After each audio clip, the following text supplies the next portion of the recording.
नमस्कार दोस्तों, स्वागत है आप सभी का। इस वीडियो में हम जनवरी 2025 के सारे इंपॉर्टेंट करंट अफेयर जो आपके एग्जामिनेशन के लिए ज़रूरी हैं, क्लरिकल से लेकर तो यूपीएससी तक, स्टेट पीसीएस एग्जामिनेशंस के लिए, उन सारों को हम कवर करने वाले हैं।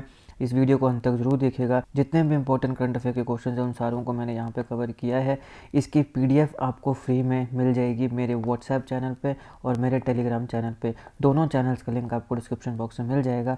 एक बार उसको जरूर चेक करिएगा और चाहें तो ज्वाइन भी कर सकते हैं व्हाट्सएप चैनल को भी और टेलीग्राम चैनल को भी। चलिए शुरुआत करते हैं। पहला क्वेश्चन है, विच launch vehicle was used for the successful deployment of ISRO's SpaDeX mission. तो अभी काफ़ी ज़्यादा खबरों में था इसरो का स्पेडेक्स मिशन। तो यहाँ पे सवाल है कि कौन से लॉन्च व्हीकल को यूज़ किया गया था इसको डिप्लॉय करने के लिए। तो इसका राइट आंसर है PSLV C60। ध्यान में रखिएगा, सीधा सवाल बन सकता है क्योंकि ये बहुत ज़्यादा खबरों में था। तो इससे रिलेटेड जितने भी इंपॉर्टेंट फैक्ट्स हैं वो सारे ध्यान में रखने हैं। अभी बाकी कौन कौन से इंपॉर्टेंट फैक्ट्स हैं देखिए। ये जो स्पेडेक्स मिशन है इसको PSLV C60 इसके द्वारा लॉन्च किया गया है। कहाँ से लॉन्च किया गया? सतीश धवन स्पेस सेंटर से इसको लॉन्च किया गया है। ऑब्जेक्टिव क्या है कि लो अर्थ ऑर्बिट में, देखो अर्थ के ऑर्बिट होते हैं, ये अर्थ है तो इसके ऑर्बिट होते हैं इस प्रकार से। तो लो अर्थ ऑर्बिट में दो स्मॉल स्पेसक्राफ्ट, ये एक स्पेसक्राफ्ट है, ये दूसरा स्पेसक्राफ्ट है, दो स्मॉल स्पेसक्राफ्ट की ऑटोनॉमस का मतलब होता है कि खुद ब खुद, मतलब कि मैनुअली नहीं हो रहा है, खुद ब खुद इनकी डॉकिंग हो रही है और अनडॉकिंग हो रही है। सवाल है कि ये डॉकिंग और अनडॉकिंग क्या है। डॉकिंग का यहाँ पे मतलब है कि एक ऐसी प्रोसेस जहाँ पे जो दो स्पेसक्राफ्ट हैं वो ज्वाइन कर रहे हैं, ज्वाइन करके एक स्पेसक्राफ्ट बन जा रहा है, ये है डॉकिंग। और फिर जो वो एक स्पेसक्राफ्ट बन रहा है उनको दोबारा अलग करना, दैट इज़ अनडॉकिंग। तो ये है डॉकिंग और अनडॉकिंग दो स्मॉल स्पेसक्राफ्ट की, कहाँ पे? लो अर्थ ऑर्बिट में। और ध्यान रखिए कि ये ऑटोनोमस है, यानी कि ये खुद ब खुद हो रही है। तो ये जो टेक्नोलॉजी है इसको डेमोन्स्ट्रेट किया जाए कि भाई हम भी, भारत भी ये काम कर सकता है। तो ये जो टेक्नोलॉजी को हमने डेमोन्स्ट्रेट किया है, ये ऑब्जेक्टिव था इस मिशन का, स्पेडेक्स मिशन का। अब यहाँ पे जिन स्पेसक्राफ्ट्स की डॉकिंग हुई है उनके क्या क्या नाम हैं? SDX-01 जो चेजर था और SDX-02 जो टारगेट है। तो यहाँ पे ये दो नाम हैं, SDX-01 और SDX-02। की टेक्नोलॉजी जिनका यहाँ पे यूज़ हुआ, GNSS based navigation, advanced docking mechanism, power transfer technology. ये तीन इंपॉर्टेंट टेक्नोलॉजीज है जिनका यहाँ पे यूज़ हुआ।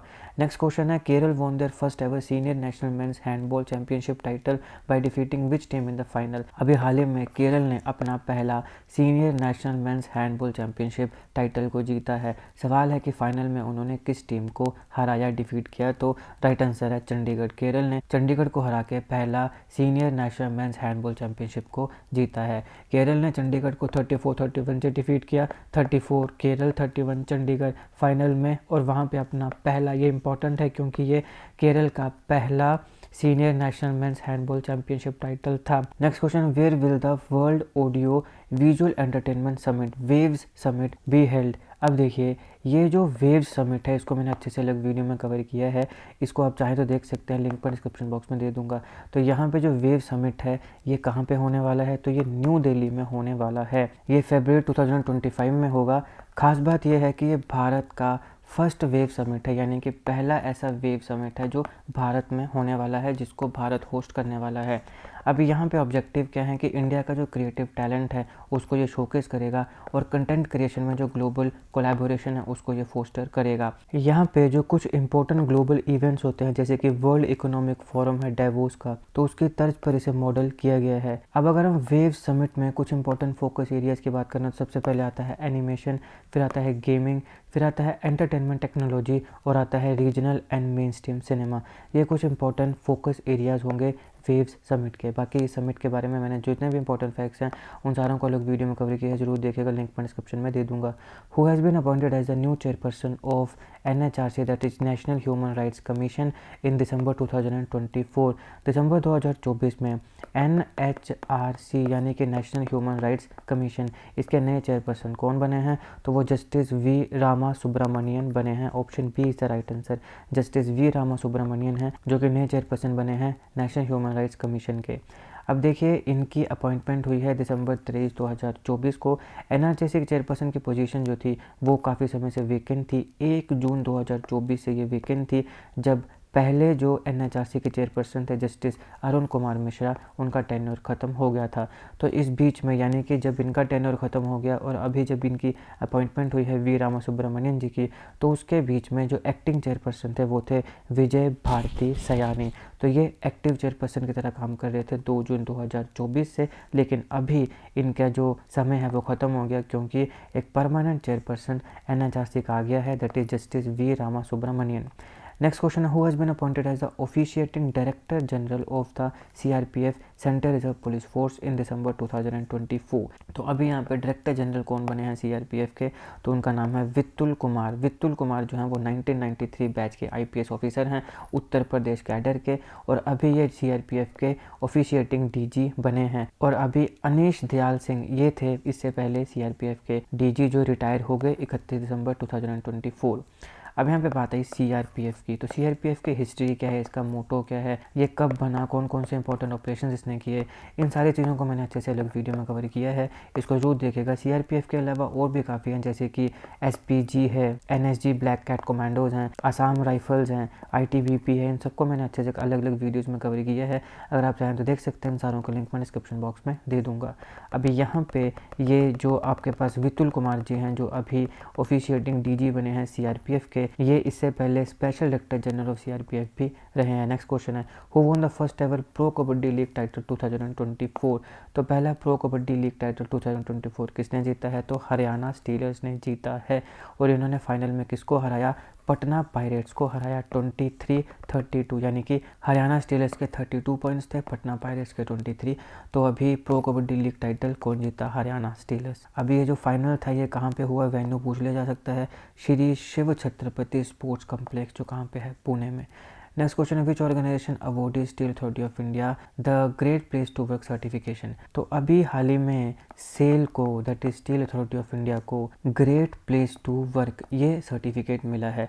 सवाल है कि कौन से ऑर्गेनाइजेशन ने ये सर्टिफिकेट दिया है, तो राइट आंसर है great place to work institute. तो ये एक इंस्टीट्यूट है ग्रेट प्लेस टू वर्क, इस इंस्टीट्यूट ने सेल को ये सर्टिफिकेट दिया है, great place to work certificate. SAIL जो है ये सेकेंड ईयर, दूसरी बार इसको ये सर्टिफिकेट मिला है। How many total votes were polled in 2024 Lok Sabha elections. तो 2024 के लोकसभा इलेक्शंस थे, उसमें टोटल कितने वोट्स पोल हुए, तो राइट आंसर है 64.64 करोड़ वोट्स जो थे वो पोल हुए। और ये ज़्यादा हैं कंपैरिजन टू 2019 जहाँ पे 61.4 करोड़ वोट्स पोल हुए थे।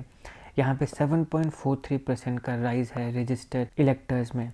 अब देखिए जो इलेक्शन कमीशन ऑफ इंडिया है उसने ये कम्प्रिहेंसिव डाटा जो है 2024 के लोकसभा इलेक्शंस का, उसको अभी कुछ समय पहले रिलीज़ किया था।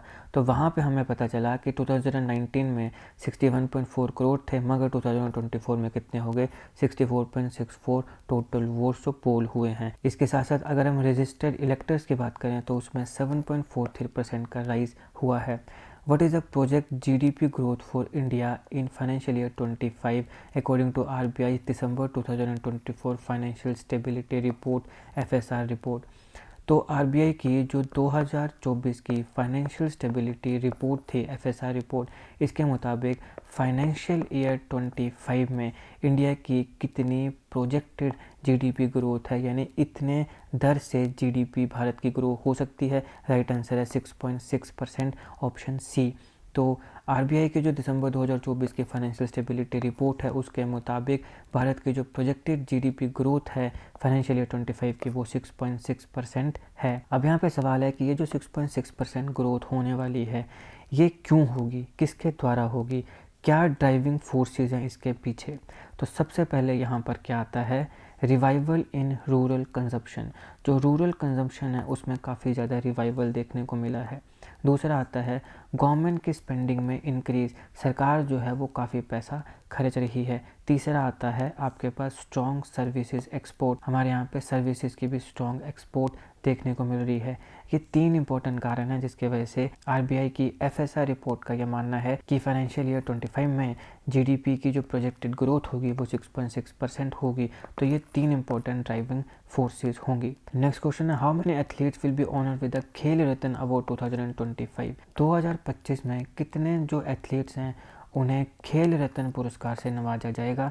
राइट आंसर ऑप्शन सी है 4 लोगों को खेल रत्न पुरस्कार से नवाजा जाएगा। देखिए, ministry of youth affairs and sports ने ऑफिशियली 2025 के खेल रत्न अवार्ड के विनर्स को अनाउंस किया है। तो 4 विनर्स हैं। कौन कौन से विनर्स हैं? सबसे पहले आपके पास आता है गुकेश डी, अभी हाल ही में काफ़ी खबरों में भी थे, चेस में इनको ये अवार्ड मिलेगा। फिर आता है प्रवीण कुमार, ये पैरा एथलेटिक्स में मिलेगा। मनु भाकर शूटिंग में मिलेगा। हरमनप्रीत सिंह इन्हें हॉकी में मिलेगा। तो ये 4 प्लेयर्स हैं, एथलीट्स हैं, जिन्हें 2025 का खेल रत्न अवार्ड मिलेगा। In which state was India's first glass sea bridge unveil? Bharat का पहला ग्लास सी ब्रिज निम्नलिखित में से कौन सी स्टेट में अनवील हुआ है? Right answer option A, Tamil Nadu में अभी हाल ही में भारत का पहला ग्लास सी ब्रिज अनवील हुआ है। ये जो ब्रिज है ये विवेकानंद रॉक मेमोरियल को जोड़ेगा थिरुवल्लुवर स्टैचू के साथ। नेक्स्ट क्वेश्चन है, where was the world blitz chess championship held?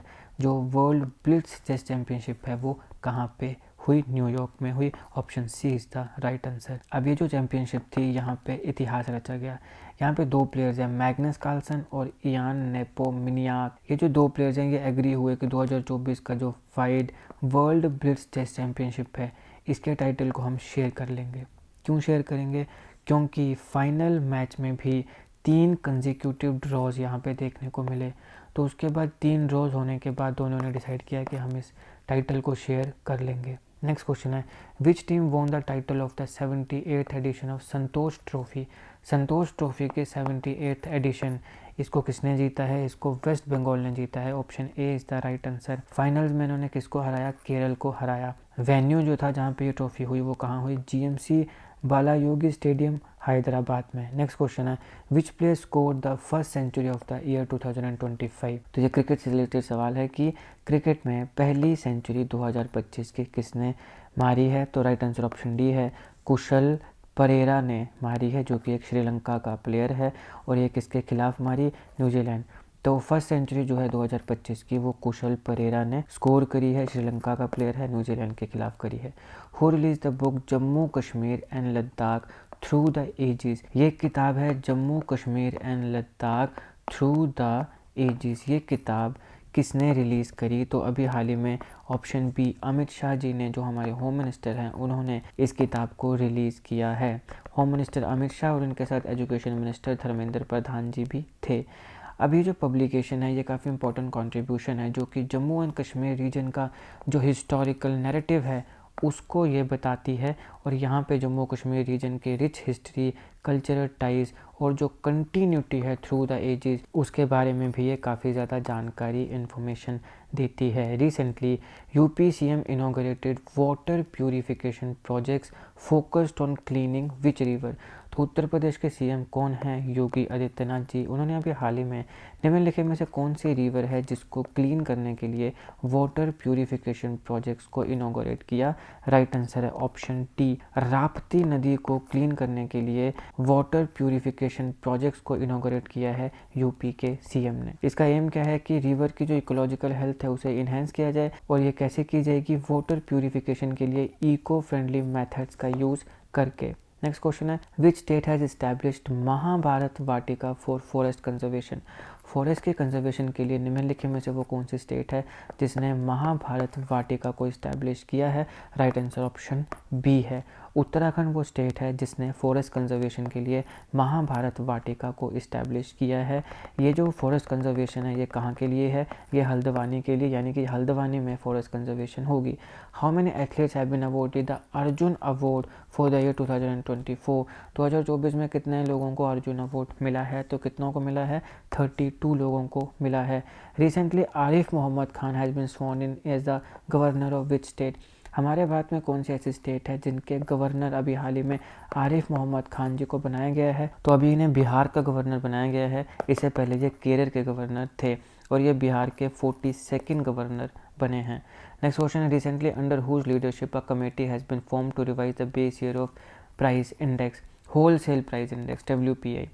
तो अभी हाल ही में निम्नलिखित में से वो कौन से व्यक्ति हैं जिनकी लीडरशिप पे एक कमेटी बनाएगी जो कि होलसेल प्राइस इंडेक्स का जो बेस ईयर होता है उसको रिवाइज करेगी। तो इसका राइट आंसर रमेश चंद है, option B is the right answer. तो रमेश चंद जी की लीडरशिप में ये कमेटी बनी है जो कि होलसेल प्राइस इंडेक्स का जो बेस ईयर है उसको रिवाइज करेगी। ये काफ़ी इंपॉर्टेंट है, इकोनॉमी के पर्सपेक्टिव से ये सवाल बन सकता है, ध्यान में रखिएगा।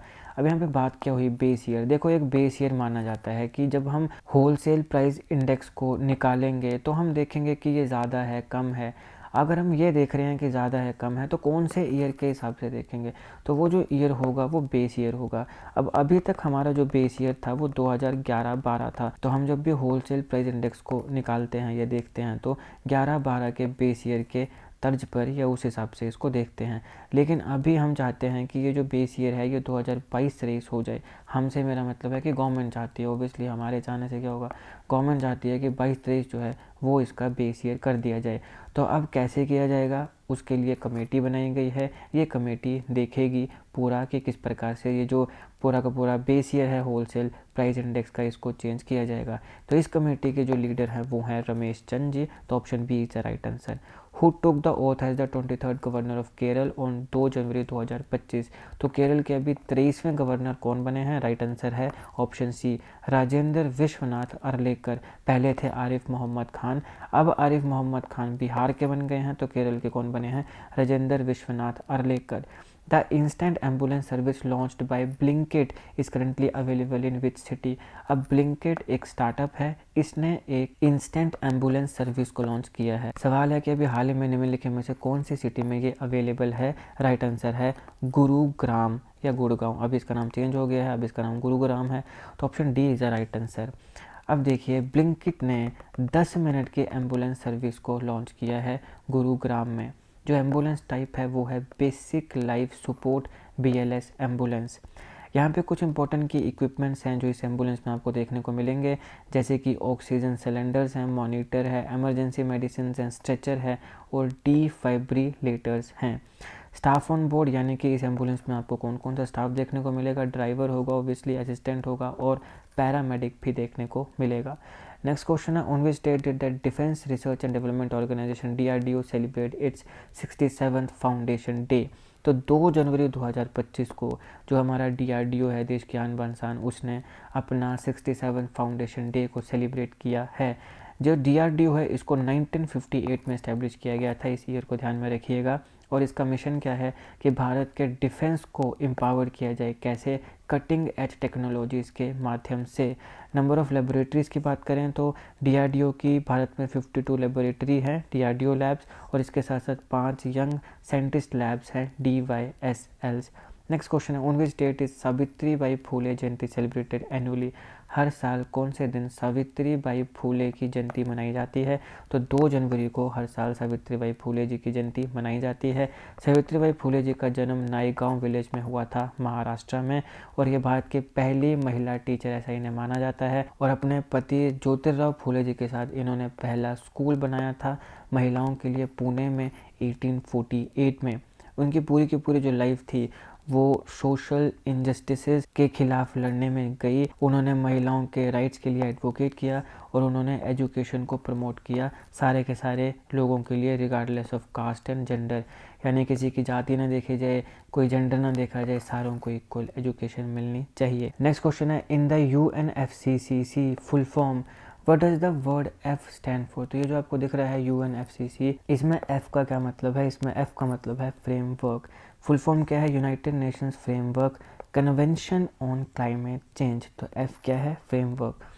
अभी ये करंट अफेयर है तो यहाँ पे इसका क्या मतलब है, ये क्यों खबरों में है, क्योंकि भारत ने अभी हाल ही में अपनी चौथी बाइनियल अपडेट रिपोर्ट को सबमिट किया है UNFCCC में 30 दिसंबर 2024 को।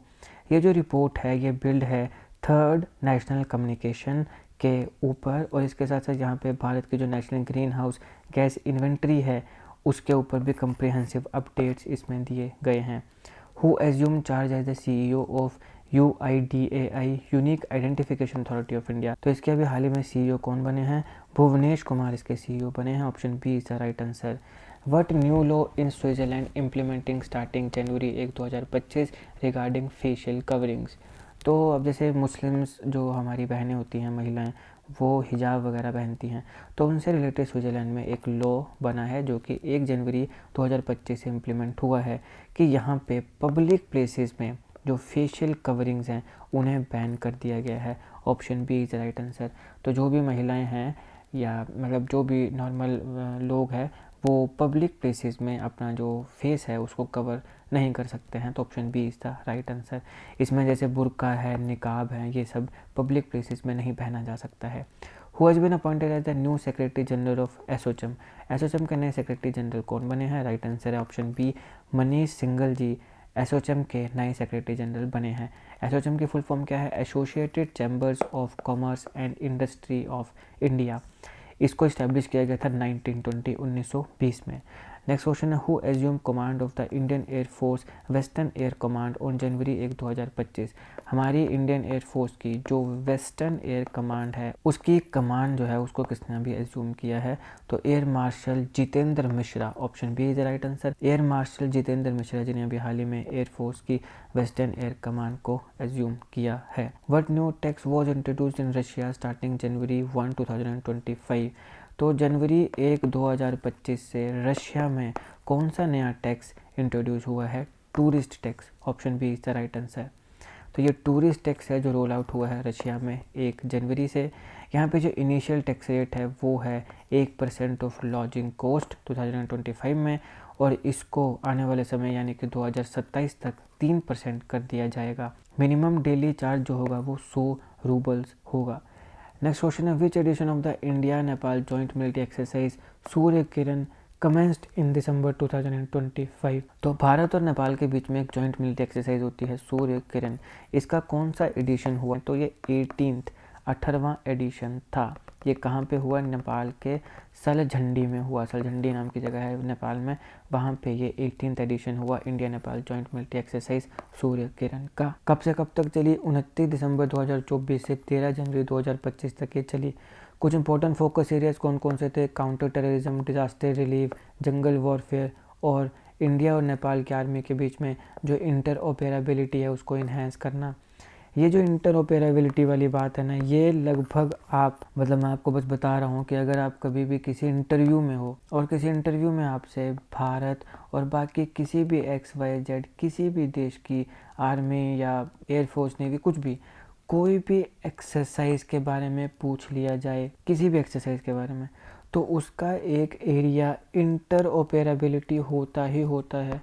इससे पहले भी मैंने अपने कई वीडियोस में जो ये इस प्रकार के भारत और बाकी देशों के आर्मी के बीच में ऐसी एक्सरसाइजेज होती हैं वो काफ़ी ज़्यादा कवर करवाई हैं। अगर आप चाहें तो देख सकते हैं, जाइए मेरी प्लेलिस्ट में डिफेंस, वहाँ पे आपको सारी इंपॉर्टेंट वीडियोस मिल जाएंगी।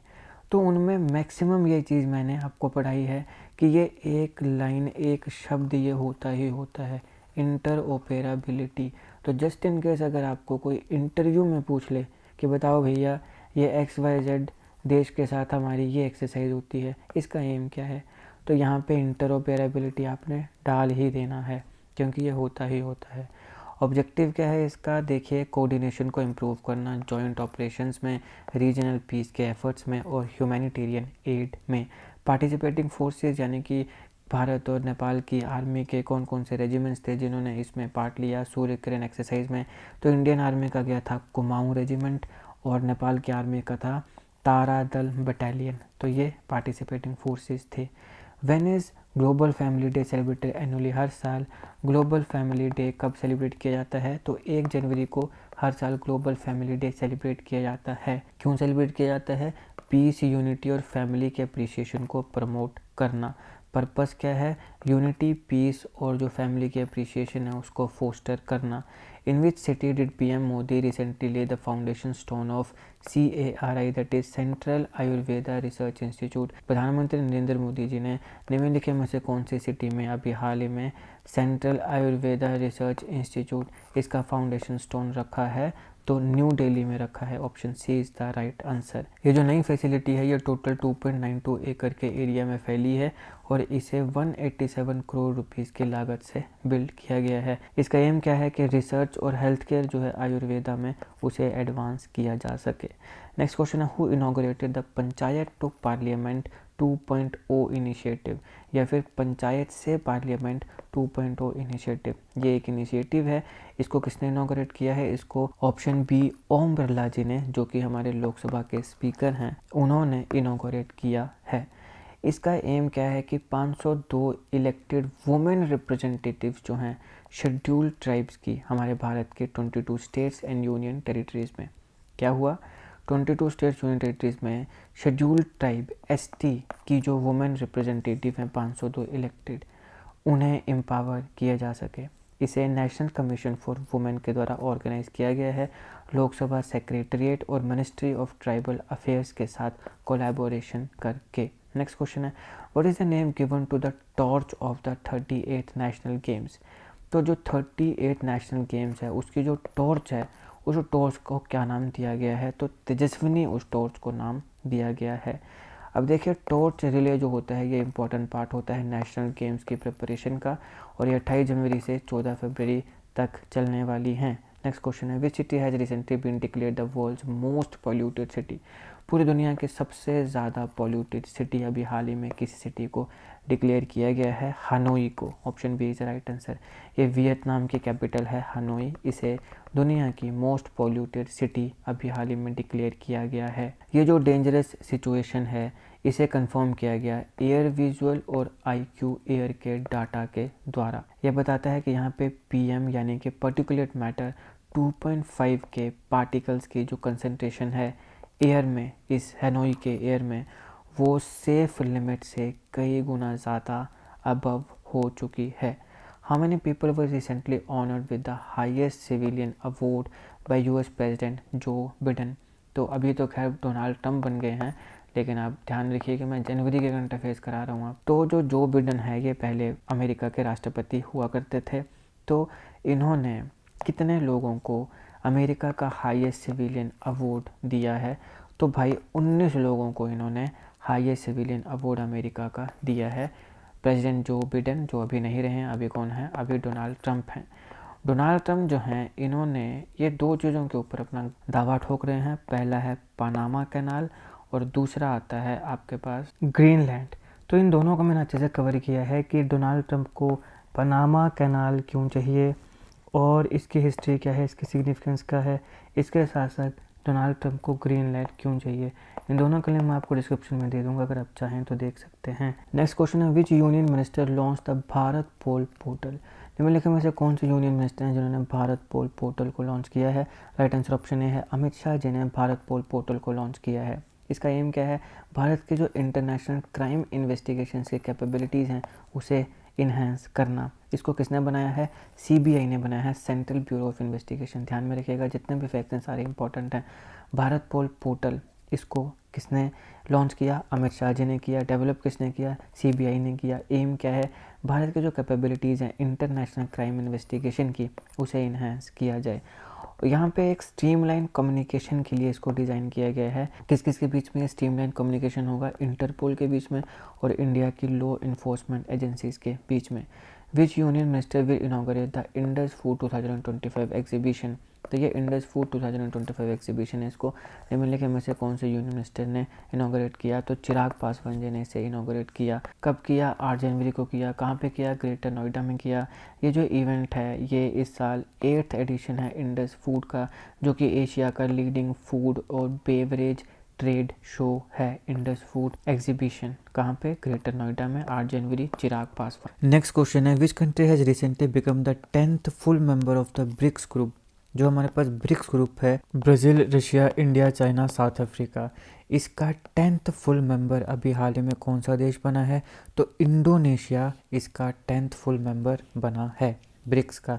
ब्रिक्स को मैंने अच्छे से एक अलग वीडियो में कवर किया है, अगर आप चाहें तो देख सकते हैं, उसका लिंक मैं आपको डिस्क्रिप्शन बॉक्स में दे दूंगा। इसकी हिस्ट्री, इसके सिग्निफिकेंस और बाकी जितने भी इंपॉर्टेंट फैक्ट्स हैं, अभी तक क्या क्या इंपॉर्टेंट चीज़ें इसने कही हैं, कौन कौन से इनिशिएटिव इसने लिए हैं और क्यों ये स्ट्रेटेजिकली इम्पॉर्टेंट है भारत के लिए भी और बाकी देशों के लिए भी, सारी चीज़ों को विस्तार से मैंने अच्छे से कवर किया है। चाहें तो देख सकते हैं, लिंक मैं डिस्क्रिप्शन बॉक्स में दे दूंगा। अभी जो अनाउंसमेंट है ये ब्राज़ील के द्वारा हुई, जो कि करंट चेयर है ब्रिक्स का 2025 में। इंडोनेशिया पूरी दुनिया में सबसे बड़ी मुस्लिम पॉपुलेशन वाली कंट्री है, यह आपने ध्यान रखना है। Which institution has partner with the ministry of agriculture and farmers welfare to launch project Vistaar. Project Vistaar को लॉन्च करने के लिए ministry of agriculture and farmers के साथ कौन सा इंस्टीट्यूशन पार्टनर किया है? तो IIT Madras, option B is the right answer. IIT Indian Institute of Technology Madras ने अभी हाल ही में ministry of agriculture and farmer welfare के साथ पार्टनर किया है प्रोजेक्ट विस्तार को लॉन्च करने के लिए। क्या है ये प्रोजेक्ट विस्तार? इसका एम है कि जो एग्रीकल्चरल एक्सटेंशन है उसे डिजिटलाइज किया जाए और यहाँ पे 12,000 एग्री स्टार्टअप्स जो हैं उनको इंटीग्रेट किया जाए, इकट्ठा किया जाए, ताकि जो फार्मर्स हैं उन्हें एक्सेस प्रोवाइड की जा सके टेक्नोलॉजी की, इम्पोर्टेंट एडवाइजरी की और सारी इंपॉर्टेंट गवर्नमेंट स्कीम्स की। ऑब्जेक्टिव क्या है इसका?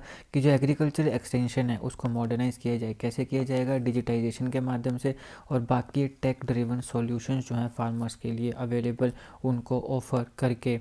की कोलैबोरेशन की बात करें तो ध्यान में रखिएगा आईआईटी मद्रास और ministry of agriculture and farmer welfare. Next question है, according to Assam's elephant population estimate 2024, what is the total estimated elephant population in the state? तो अभी हाल ही में असम की एलिफेंट पॉपुलेशन एस्टिमेट निकल कर आया है 2024 का। इसके मुताबिक करंट टोटल एस्टिमेट एलिफेंट की पॉपुलेशन का कितना है स्टेट में, यानी असम में? तो राइट आंसर है 5,828। तो 5,828 नंबर है एलिफेंट की पॉपुलेशन का असम में।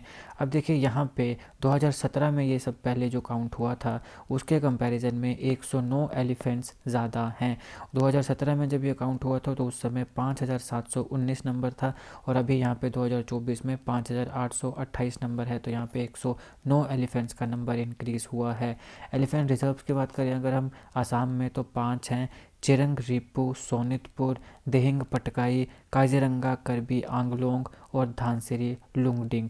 ये 5 इंपॉर्टेंट एलिफेंट रिजर्व्स हैं असम में, आपने इनका नाम ध्यान में रखना है। चिरंग रिपू, सोनितपुर, दिहिंग पटकाई, धानसिरी लुंगडिंग और काजीरंगा करबी आंगलोंग।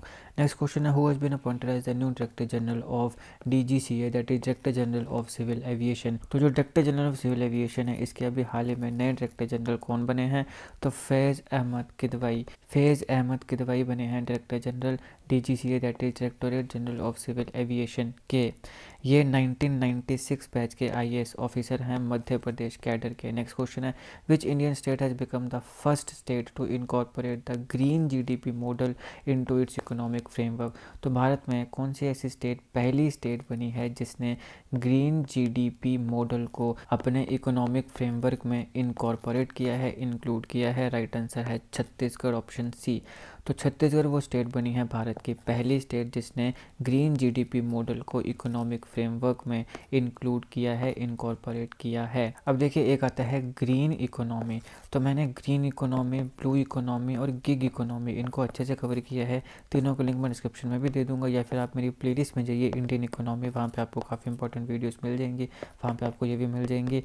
तीनों को जरूर देख लीजिएगा क्योंकि कुछ समय पहले तीनों खबरों में थी, गिग इकोनॉमी, ब्लू इकोनॉमी और ग्रीन इकोनॉमी। छत्तीसगढ़ जो है इसने फॉरेस्ट इकोसिस्टम सर्विसेज को इंटीग्रेट किया है ग्रीन जीडीपी में और ये भारत की पहली स्टेट बनी है। छत्तीसगढ़ जो है इसकी जो कैपिटल है वो है रांची, और यहाँ पे पूरे भारत में बीड़ी बनने के लिए जो तेंदुलीव होता है ना, तेंदुलीव, उसकी मोर देन 75 प्रोडक्शन सिर्फ और सिर्फ छत्तीसगढ़ में होती है। ग्रीन जीडीपी के ऑब्जेक्टिव क्या होते हैं कि ये इकोनॉमिक वैल्यू जो है एनवायरमेंटल सर्विसेज की उसको भी मेज़र करता है। कौन कौन सी एनवायरमेंटल सर्विसेज की? क्लीन एयर है, वाटर कंजर्वेशन, बायोडाइवर्सिटी, इनकी जो इकोनॉमिक वैल्यू है ये उसे भी मेज़र करता है। तो फॉरेस्ट का क्या कंट्रीब्यूशन होता है जीडीपी में? देखिए छत्तीसगढ़ की बात करें तो फॉरेस्ट इकोसिस्टम सर्विसेज जो हैं वो 1000 करोड़ 1000 करोड़ रुपया कंट्रीब्यूट करती है स्टेट की, यानी कि छत्तीसगढ़ की जीडीपी, अगर इसकी वैल्यूएशन की पहले बात की जाए तो। एरिया अगर हम बात करें फॉरेस्ट के द्वारा जो कवर होता है तो 44% जो छत्तीसगढ़ का लैंड एरिया है यानी कि 59,820.7 स्क्वायर किलोमीटर्स, ये फॉरेस्ट एरिया है, ये कवर होता है फॉरेस्ट के द्वारा। नेक्स्ट क्वेश्चन है, where were INS Surat, INS Nilgiri और आईएनएस बगशीर बिल्ट? निम्नलिखित में से कौन सी वो जगह है जहाँ पे आईएनएस सूरत, नीलगिरी और वागशीर बनी है? तो कहाँ बनी है? Option C, Mazagon dock ship builders limited.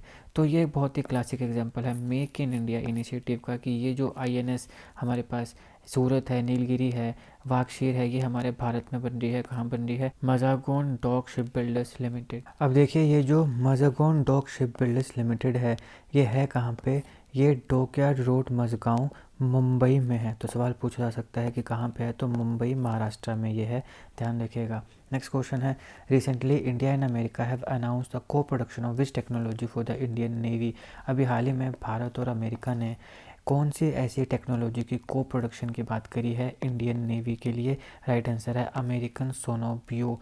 ये एक टेक्नोलॉजी है जिसको इंडिया और अमेरिका मिलके बनाएगा, किसके लिए? इंडियन नेवी के लिए। अब देखिए ये जो आपके पास है US sonobuoys for under sea domain awareness UDA, ये इंडियन नेवी के लिए बनेगा। ये है क्या? हाई टेक्नोलॉजी डिवाइस है जो कि सबमरीन्स को ट्रैक करेगा, डीप सीज में भी और ओशियन में भी। नेक्स्ट क्वेश्चन है, who won the title of under 17 junior squash open 2025। तो अंडर 17 जूनियर स्क्वैश ओपन 2025, इस टाइटल को किसने जीता है? तो अनाहत सिंह ने जीता है। Option B is the right answer. ये ब्रिटिश जूनियर ओपन 2025 इन्होंने जीता। कहाँ पे हुआ? बर्मिंघम में हुआ। अब ये विन जो है ये थर्ड टाइटल है इनकी इस प्रेस्टिजियस टूर्नामेंट में। इससे पहले ये अंडर 11 और अंडर 15 कैटेगरीज में भी जीत चुके हैं। नेक्स्ट क्वेश्चन है, what is the NSO estimate of India's real GDP growth for the financial year 2024 and 25। तो फाइनेंशियल ईयर 25 जो होगा उसमें एनएसओ के द्वारा जो जीडीपी की ग्रोथ है, इंडिया की रियल जीडीपी वो कितनी है? तो वो 8.2%। Option A is right answer.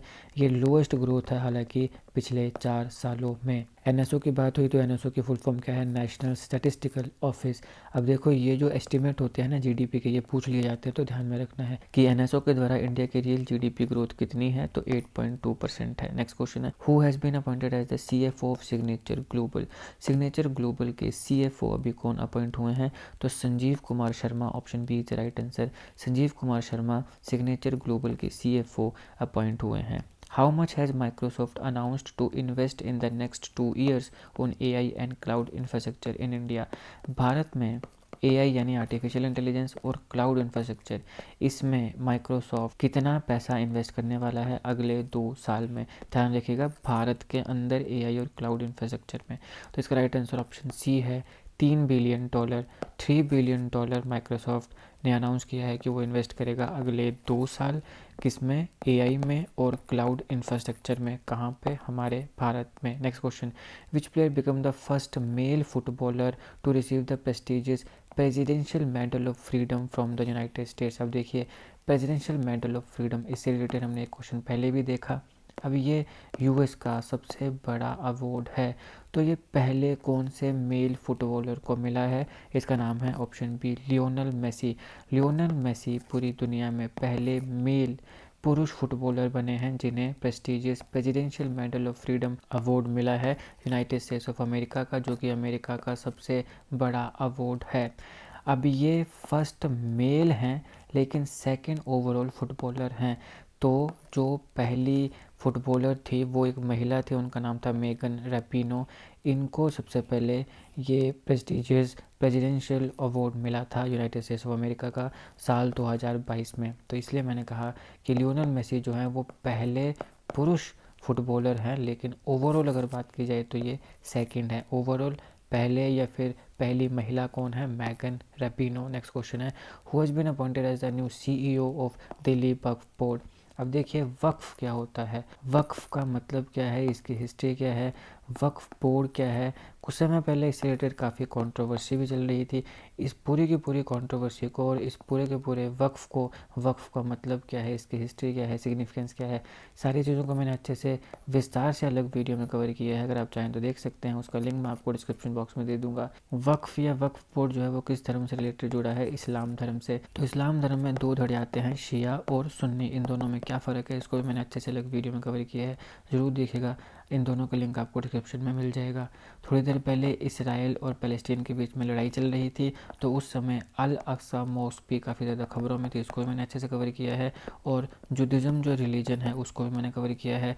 और जो एडल्फ हिटलर था उसने ज्यूज़ को क्यों मारा, इसको मैंने कवर किया है। अब मैं क्यों बता रहा हूँ, क्योंकि यहाँ पे वक्फ की बात हुई तो यहाँ पे इस्लाम की बात भी हुई, इस्लाम और जुडिज़म की बात हुई, क्योंकि इसराइल और पैलेस्टीन की लड़ाई चल रही है और वहाँ पे सबसे बड़ा कारण धर्म ही है। तो इसलिए सारी चीज़ें निकल के आ गई, तो मैंने आपको बता दिया। जो जो मैंने चीज़ें कवर कराई हैं ज़रूर देखिएगा, लिंक मैं डिस्क्रिप्शन बॉक्स में दे दूँगा। चलिए अपने सवाल पे आते हैं कि अभी हाल ही में दिल्ली वक्फ बोर्ड के नए सीईओ कौन बने हैं?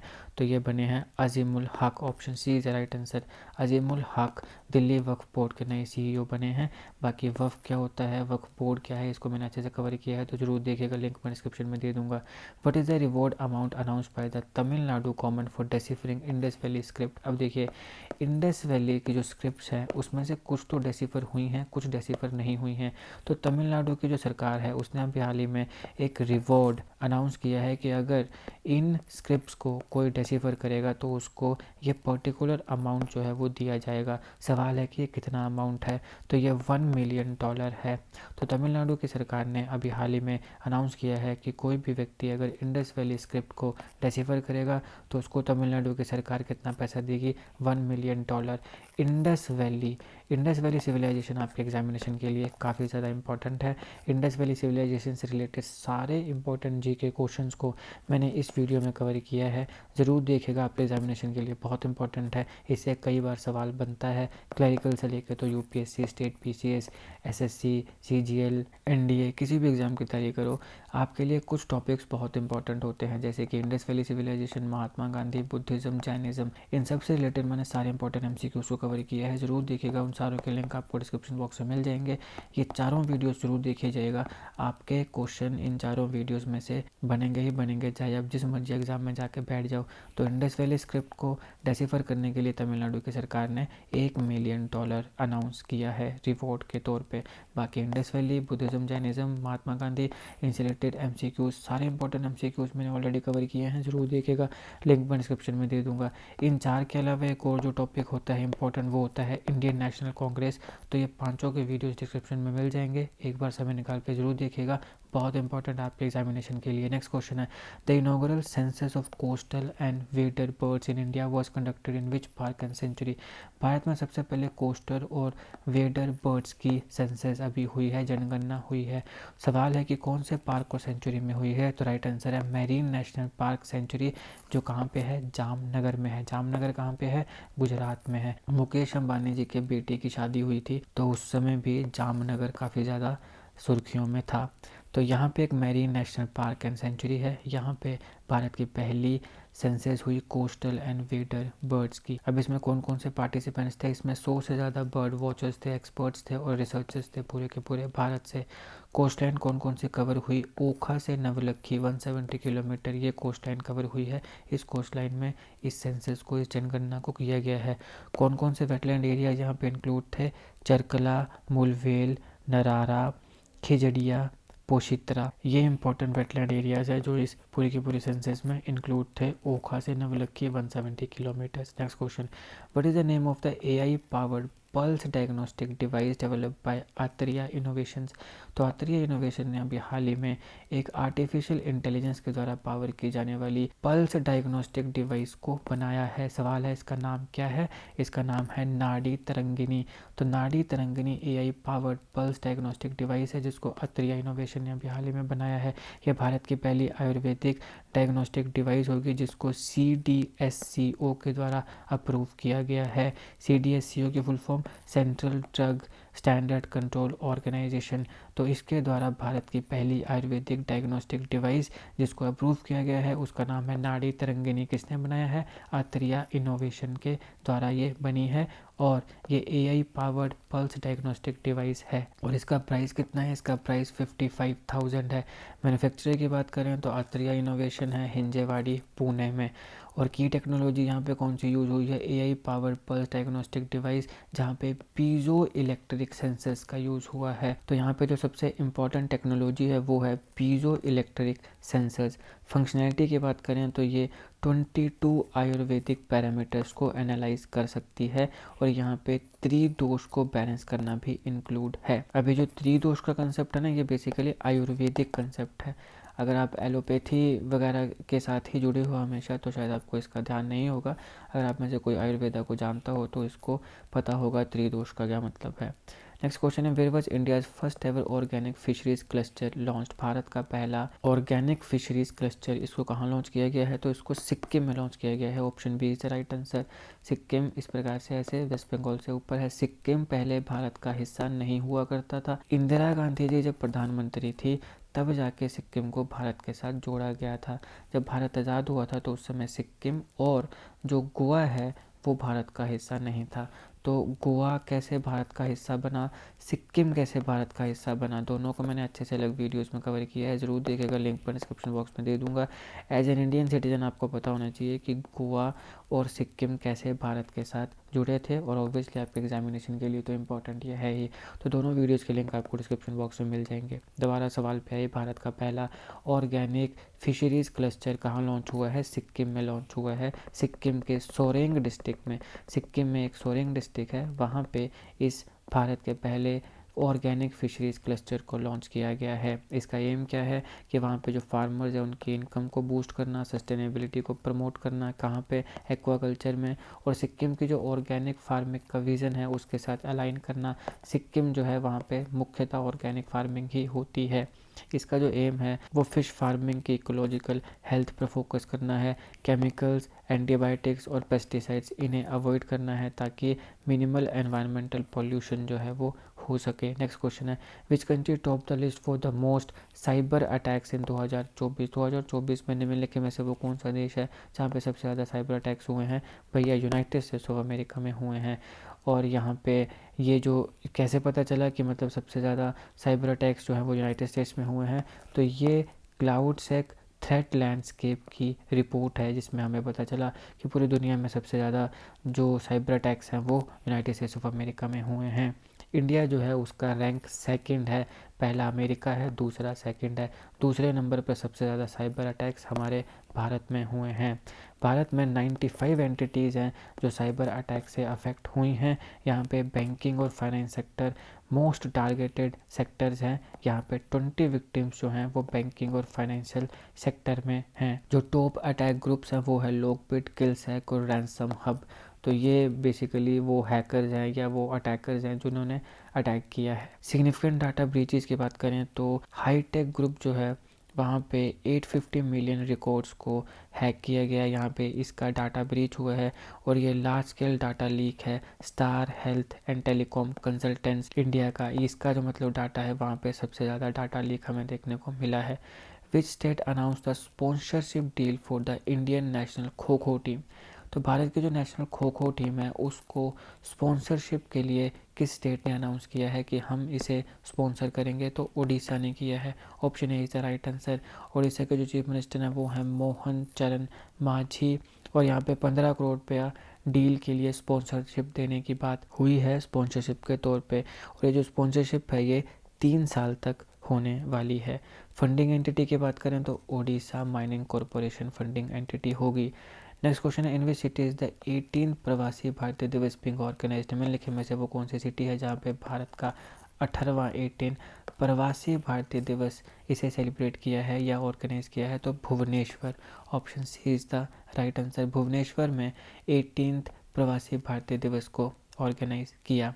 थीम क्या थी? देखो, इस प्रकार के जितने भी डेज होते हैं या दिवस होते हैं उनकी थीम काफ़ी इंपॉर्टेंट होती है। मैं आपको हर वीडियो में बताता हूँ। मेरी एक अलग प्लेलिस्ट है इम्पॉर्टेंट डेज़, वहाँ पे आप जाएँ तो वहाँ पे आपको काफ़ी इंपॉर्टेंट डेज़ मिल जाएंगे जो आपके एग्जामिनेशन के लिए इम्पॉर्टेंट हैं। तो हर वीडियो में मैं आपको यही बताता हूँ कि जो भी मैं इस वीडियो में पढ़ा रहा हूँ वो सारा स्टैटिक है। जो एम है, कौन सा दिन है, कब मनाया जाता है, कैसे मनाया जाता है, एम क्या है, हिस्ट्री क्या है, वो कभी चेंज नहीं होगी। जो चीज़ चेंज होगी हर साल वो होगी उसकी थीम। तो यहाँ पे इसकी थीम क्या है इस साल की? Contribution of NRIs in developed India, ये इस साल की थीम है। तो आपने इसको ध्यान में रखना है, contribution of NRIs in developed India ये थीम है प्रवासी भारतीय दिवस की। अब ये जो थीम है ये क्या बोलती है? ये एम्फेसाइज कर रही है एनआरआईज का जो रोल है हमारे भारत की डेवलपमेंट में। एनआरआई का मतलब होता है non residential Indians. Next question है, John Dramani Mahama has recently been sworn in as the president of which country? ये एक व्यक्ति है जॉन द्रमानी महामा, ये अभी हाल ही में निम्नलिखित में से कौन से देश के प्रेसिडेंट बने हैं? तो ये घाना के प्रेसिडेंट बने हैं। Option C is the right answer, और ये इनका सेकंड टर्म है। घाना की जो कैपिटल है वो है अक्रा, और इसकी जो करेंसी है वो है घानियन सेडी, GH इस प्रकार से लिखा जाता है, घानियन सेडी, और इसकी जो कैपिटल है वो है अक्रा। अक्रा जो है वो कैपिटल होने के साथ साथ लार्जेस्ट सिटी भी है घाना की, और घानियन सेडी ऑफिशियल करेंसी है। और घाना जो है वो एक अफ्रीकन कंट्री है, अफ्रीकन कॉन्टिनेंट की एक देश है और ये बेसिकली वेस्ट अफ्रीका में पाया जाता है। और यहाँ की जो ऑफिशियल लैंग्वेज है वो क्या है, इंग्लिश है। कोई भी ऑफिशियल रिलीजन इस देश का नहीं है और जो फॉर्म ऑफ गवर्नमेंट है वो यूनिटरी मल्टी पार्टी रिपब्लिक है। चलिए नेक्स्ट क्वेश्चन है, who has been appointed as the new revenue secretary under the finance ministry. Finance ministry के अंडर नया रेवेन्यू सेक्रेटरी अभी किसे नियुक्त किया गया है, तो तुहीन कांता पांडे जो हैं उन्हें नए रेवेन्यू सेक्रेटरी के तौर पे नियुक्त किया गया है फाइनेंस मिनिस्ट्री में। नेक्स्ट क्वेश्चन है, as of January 2025 India's metro rail network ranks dash in the world in terms of size. Size की बात करें तो पूरी दुनिया में भारत का जो मेट्रो रेल नेटवर्क है वो कितने रैंक पे आता है पूरी दुनिया में, तो वो तीसरे रैंक पर आता है। Option D is the right answer. अब देखिए ये क्यों खबरों में है, क्योंकि हमने अभी हाल ही में 1000 किलोमीटर का जो ऑपरेशनल मेट्रो रेल नेटवर्क है उसे अचीव किया है। तो ये third largest metro rail network बनता है या मेट्रो सिस्टम बनता है पूरी दुनिया में। सबसे पहला है चाइना, दूसरे नंबर पर आता है यूएसए, तीसरे नंबर पर आता है हमारा भारत। बात आई रेल की, रेलवे का पूरा इतिहास मैंने एक अलग वीडियो में कवर किया है। रेलवे से रिलेटेड जितने इंपॉर्टेंट फैक्ट्स हैं, उसकी हिस्ट्री क्या है, अंग्रेज़ों के समय से हिस्ट्री जो चलती आ रही है, सब चीज़ों को मैंने अलग से इस वीडियो में कवर किया है, तो इसे ज़रूर देखिएगा। इसका लिंक मैं आपको डिस्क्रिप्शन बॉक्स में दे दूँगा। अब भारत की पहली जो इंडियन मेट्रो सिस्टम है वो कोलकाता मेट्रो है, जिसको 1984 में इनॉग्रेट किया गया था। लार्जेस्ट मेट्रो नेटवर्क की बात करें तो वो दिल्ली मेट्रो है, जो कि 2002 से ऑपरेशनल है और ये टोटल 395 किलोमीटर का जो टोटल इसका स्पैन है।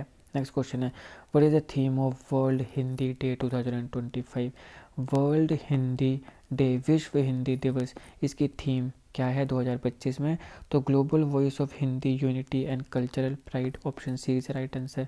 ये थीम है वर्ल्ड हिंदी डे 2025 की, global voice of Hindi unity and cultural pride. अब ये जो दिन है ये हर साल 10 जनवरी को सेलिब्रेट किया जाता है। एम क्या है कि हिंदी लैंग्वेज के यूज़ को प्रमोट करना और जो इसकी कल्चरल इम्पोर्टेंस है उसे हाईलाइट करना। नेक्स्ट क्वेश्चन है, where is Aero India 2025 being organised. तो एरो इंडिया 2025 कहाँ ऑर्गेनाइज्ड हुआ, तो ये बेंगलोर में ऑर्गेनाइज्ड हुआ। Option D is right answer. Asia का लार्जेस्ट एरोस्पेस शो है ये और ये इसका 15th एडिशन था। अब इस साल जो ये शो हुआ तो इसकी थीम क्या थी, the runway to a billion opportunities. ये इसके 15th एडिशन की इस साल की थीम थी। इसका फोकस है कि जो इनोवेशन और ग्लोबल पार्टनरशिप है भारत के एरोस्पेस सेक्टर में उसे प्रमोट किया जा सके। नेक्स्ट क्वेश्चन है, who has been appointed as the new secretary of the department of space and chairman of ISRO. ISRO का जो डिपार्टमेंट ऑफ स्पेस है उसके नए सेक्रेटरी कौन बने हैं, डॉक्टर वी नारायणन नए सेक्रेटरी बने हैं। Next question, who has been elected as a new president of athletics federation of India. Athletics federation of India के नए प्रेसिडेंट कौन नियुक्त हुए हैं, तो Bahadur Singh Sagoo. Option B is right answer. Bahadur Singh Sagoo athletics federation of India के नए प्रेसिडेंट नियुक्त हुए हैं। और ये नेशनल गवर्निंग बॉडी है जो कि एथलेटिक्स को गवर्न करती है पूरे के पूरे भारत में। इसको बनाया गया था 1943 में। और एएफआई जो ये रिस्पॉन्सिबल है एथलेटिक के कंपटीशंस को कंडक्ट कराने के लिए हमारे पूरे भारत में। और ये एफिलिएटेड है वर्ल्ड एथलेटिक्स के साथ और एशियन एथलेटिक्स की एसोसिएशन के साथ। एएफआई जो है उसको पहले amateur athletic federation of India कहा जाता था, ये उसका पुराना नाम है। नेक्स्ट क्वेश्चन है, the eShram portal has been upgraded to support how many schedule languages. EShram portal में अभी अपग्रेड हुई है तो यहाँ पे ये कितनी शेड्यूल लैंग्वेजेस को सपोर्ट करेगा, तो ये 22 शेड्यूल लैंग्वेजेस को सपोर्ट करेगा। और किसके अंडर ये है, ये ministry of labour and employment के अंडर है। सीधा सवाल मिनिस्ट्री से पूछ लिया जाता है इस प्रकार के पोर्टल्स स्कीम्स कि भैया बताओ इसको किसने लॉन्च किया है, तो ministry of labour and employment ने। यहाँ पे स्टार्टिंग में सिर्फ इंग्लिश, हिंदी, कन्नड़ और मराठी लैंग्वेज ही थी, लेकिन अभी यहाँ पे 22 लैंग्वेजेस आपको देखने को मिलेंगी। इसका पर्पज़ क्या है कि जो अनऑर्गेनाइज्ड वर्कर्स हैं उनके लिए एक्सेसिबिलिटी को इंक्रीज़ किया जाए। पोर्टल की सिग्निफिकेंस क्या है कि ये सोशल सिक्योरिटी प्रोवाइड करता है अनऑर्गेनाइज सेक्टर्स को, जिनके द्वारा ये वाइडली यूज़ किया जाता है अलग अलग गवर्नमेंट स्कीम्स को अवेल करने के लिए। फर्स्ट प्रवासी भारतीय दिवस सेलिब्रेटेड इन, अभी थोड़ी देर पहले हमने इसकी थीम देखी। सवाल है कि पहला प्रवासी भारतीय दिवस कब मनाया गया था, 2003 में मनाया गया था। जो 18 प्रवासी भारतीय दिवस कन्वेंशन है वो ओडिशा के भुवनेश्वर में हुई 8 से 10 जनवरी 2025 में। थीम क्या थी? डायस्पोराज कंट्रीब्यूशन टू अ विकसित भारत। ऑब्जेक्टिव क्या है? भारत का जो डायस्पोरा है उसको भारत के डेवलपमेंट में पार्टनर बनाया जाए। सिग्निफिकेंस क्या है कि इंडिया और इंडिया का जो डायस्पोरा है उसके जो रिलेशंस हैं, रिश्ते हैं, उनको स्ट्रेंथन करता है। Where will the memorial for former president Pranab Mukherjee be set up? हमारे पहले प्रेसिडेंट थे प्रणब मुखर्जी जी, प्रणब मुखर्जी जी के लिए एक मेमोरियल बनाया जाएगा। तो राष्ट्रीय स्मृति स्थल राजघाट कम्प्लेक्स है न्यू दिल्ली में, यहाँ पे एक मेमोरियल बनाया जाएगा फॉर्मर प्रेसिडेंट प्रणब मुखर्जी जी के लिए। The cashless treatment scheme for road accident survivors provide treatment up to how much for 7 days? अगर मान लो किसी व्यक्ति का कोई रोड एक्सीडेंट हो जाता है तो वहाँ पे उसको थोड़ी बहुत चोट लगेगी या जो भी है, तो उसकी कैशलेस ट्रीटमेंट के लिए एक स्कीम चली है जो 7 दिन के लिए उसको कैशलेस ट्रीटमेंट मिलेगी। तो यहाँ पे सवाल है कि यहाँ पे कितने तक की जो ट्रीटमेंट है वो मिलेगी? तो 1.5 लाख रुपए तक की ट्रीटमेंट मिलेगी। Option B is the right answer. यह भी स्कीम अच्छे से पूरे भारत में इम्प्लीमेंट नहीं हुई है, कुछ पायलट स्टेट्स में ही ये इम्प्लीमेंट हुई है, जैसे आसाम है, चंडीगढ़ है, पंजाब है, उत्तराखंड है, पुडुचेरी है, हरियाणा है। तो कुछ स्टेट्स और यूटीज़ में ही ये अभी तक पायलट प्रोजेक्ट की तरह इम्प्लीमेंट हुई है। स्कीम की जो एक्सपेंशन है उसको मार्च 2025 तक सारी की सारी स्टेट्स में कर दिया जाएगा। टेक सेफ्टी इंटरवेंशंस की बात करें तो यहाँ पे audio warning system, electronic stability control, automatic emergency breaking, ये सब आते हैं। What is the amount of financial assistance provided under the शहीद माधो सिंह हाथ खर्चा स्कीम? ये एक स्कीम है शहीद माधो सिंह हाथ खर्चा स्कीम। इसके अंडर कितना फाइनेंशियल असिस्टेंस दिया जाएगा? 5,000 रुपये का फाइनेंशियल असिस्टेंस दिया जाएगा।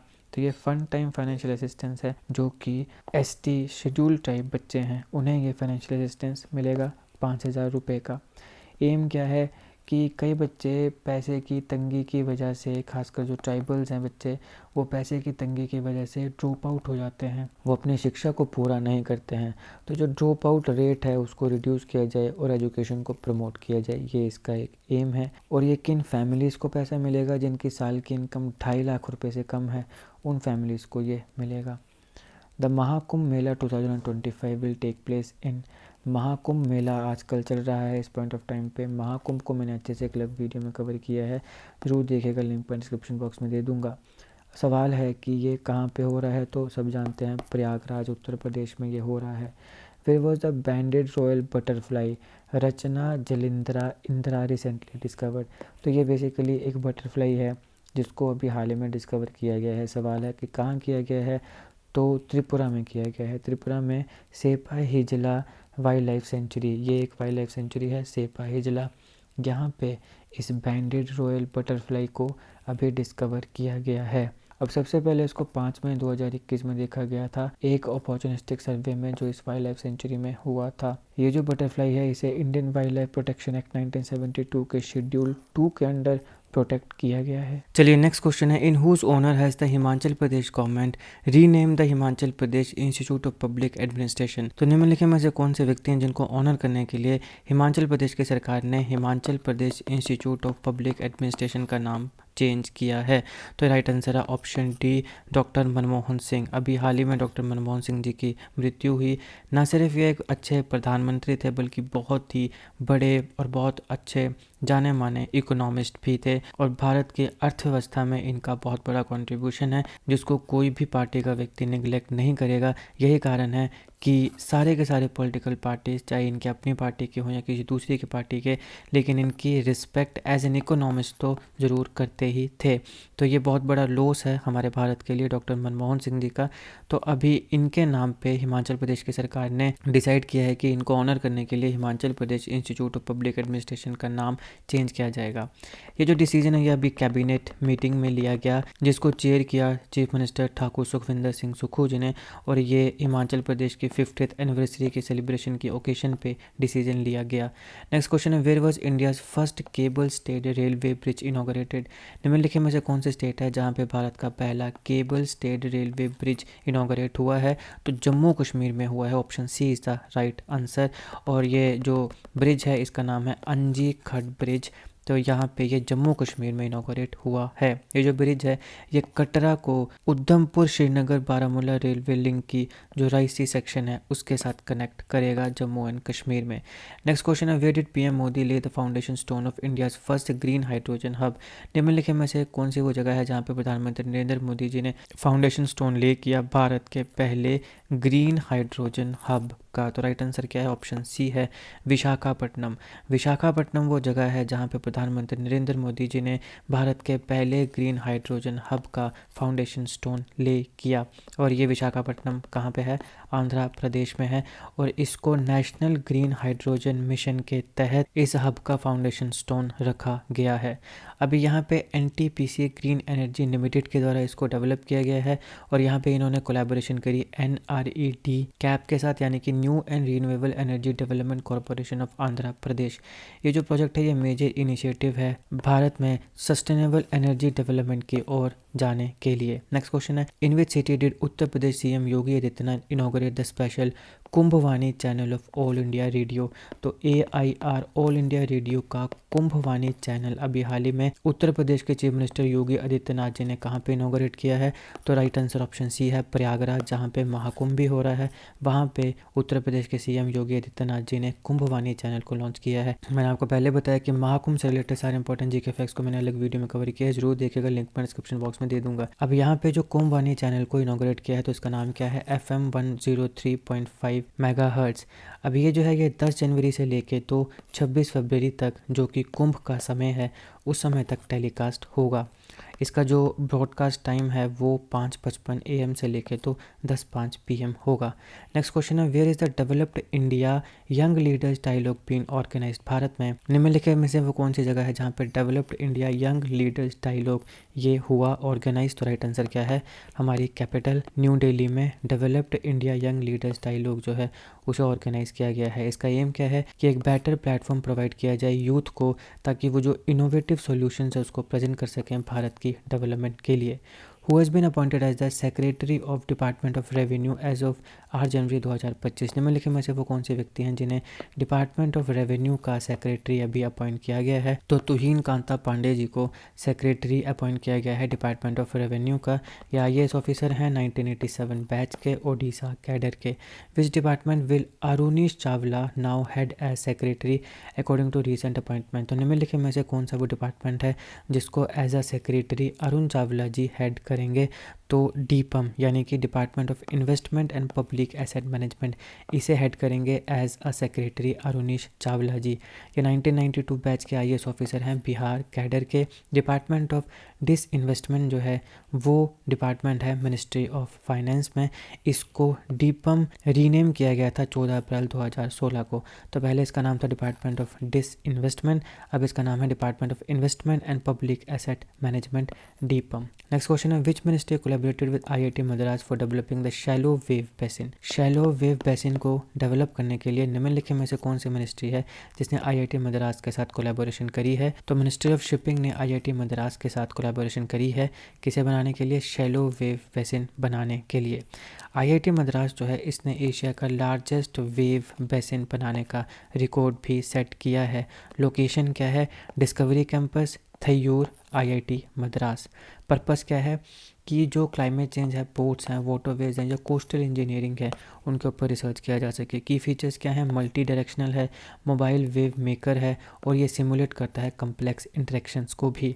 अर्थ rotation days observe annually on which date. निम्नलिखित में से वो कौन सी डेट है जब अर्थ रोटेशन डे इसको ऑब्जर्व किया जाता है? तो हर साल 8 जनवरी को अर्थ रोटेशन डे ऑब्जर्व किया जाता है। ये किसको कमेमोरेट करता है? लियोन फोकोल्ट का जो 1851 का एक्सपेरिमेंट था जिसने अर्थ रोटेशन को प्रूव किया था, इसे कमेमोरेट करने के लिए अर्थ का रोटेशन डे मनाया जाता है 8 जनवरी। फोकोल्ट से आपको कुछ याद आ रहा है? फोकोल्ट से आपको याद आना चाहिए फोकोल्ट पेंडुलम। फोकोल्ट पेंडुलम और सेंगोल, ये दो चीज़ें खबरों में थी। कब? जब हमारे भारत की नई पार्लियामेंट इनॉग्रेट हुई थी। क्योंकि सेंगोल रखा गया है वहाँ पे और फैकोल्ट पेंडुलम बनाया गया है। तो सेंगोल क्या होता है, इससे रिलेटेड सारे इंपॉर्टेंट फैक्ट्स को मैंने अलग वीडियो में कवर किया है। फैकोल्ट पेंडुलम क्या है, इससे रिलेटेड सारे इंपॉर्टेंट फैक्ट्स को मैंने अलग वीडियो में कवर किया है, वहाँ पर मैंने एनिमेशन के माध्यम से आपको इसके बारे में समझाया है। बाकी नई पार्लियामेंट जो है उसके बारे में भी मैंने अच्छे से विस्तार से अलग वीडियो में कवर किया है, और ओल्ड पार्लियामेंट और नई पार्लियामेंट में क्या फ़र्क है इसको भी मैंने अच्छे से कवर किया है। चारों वीडियोज़ के लिंक्स आपको डिस्क्रिप्शन बॉक्स में मिल जाएंगे, एग्जामिनेशन के लिए काफ़ी इंपॉर्टेंट है, ज़रूर देखिएगा। अब इसकी सिग्निफिकेंस क्या है कि यहाँ पे ये जो एक्सपेरिमेंट हुआ था इसने अर्थ के रोटेशन को प्रूव किया था।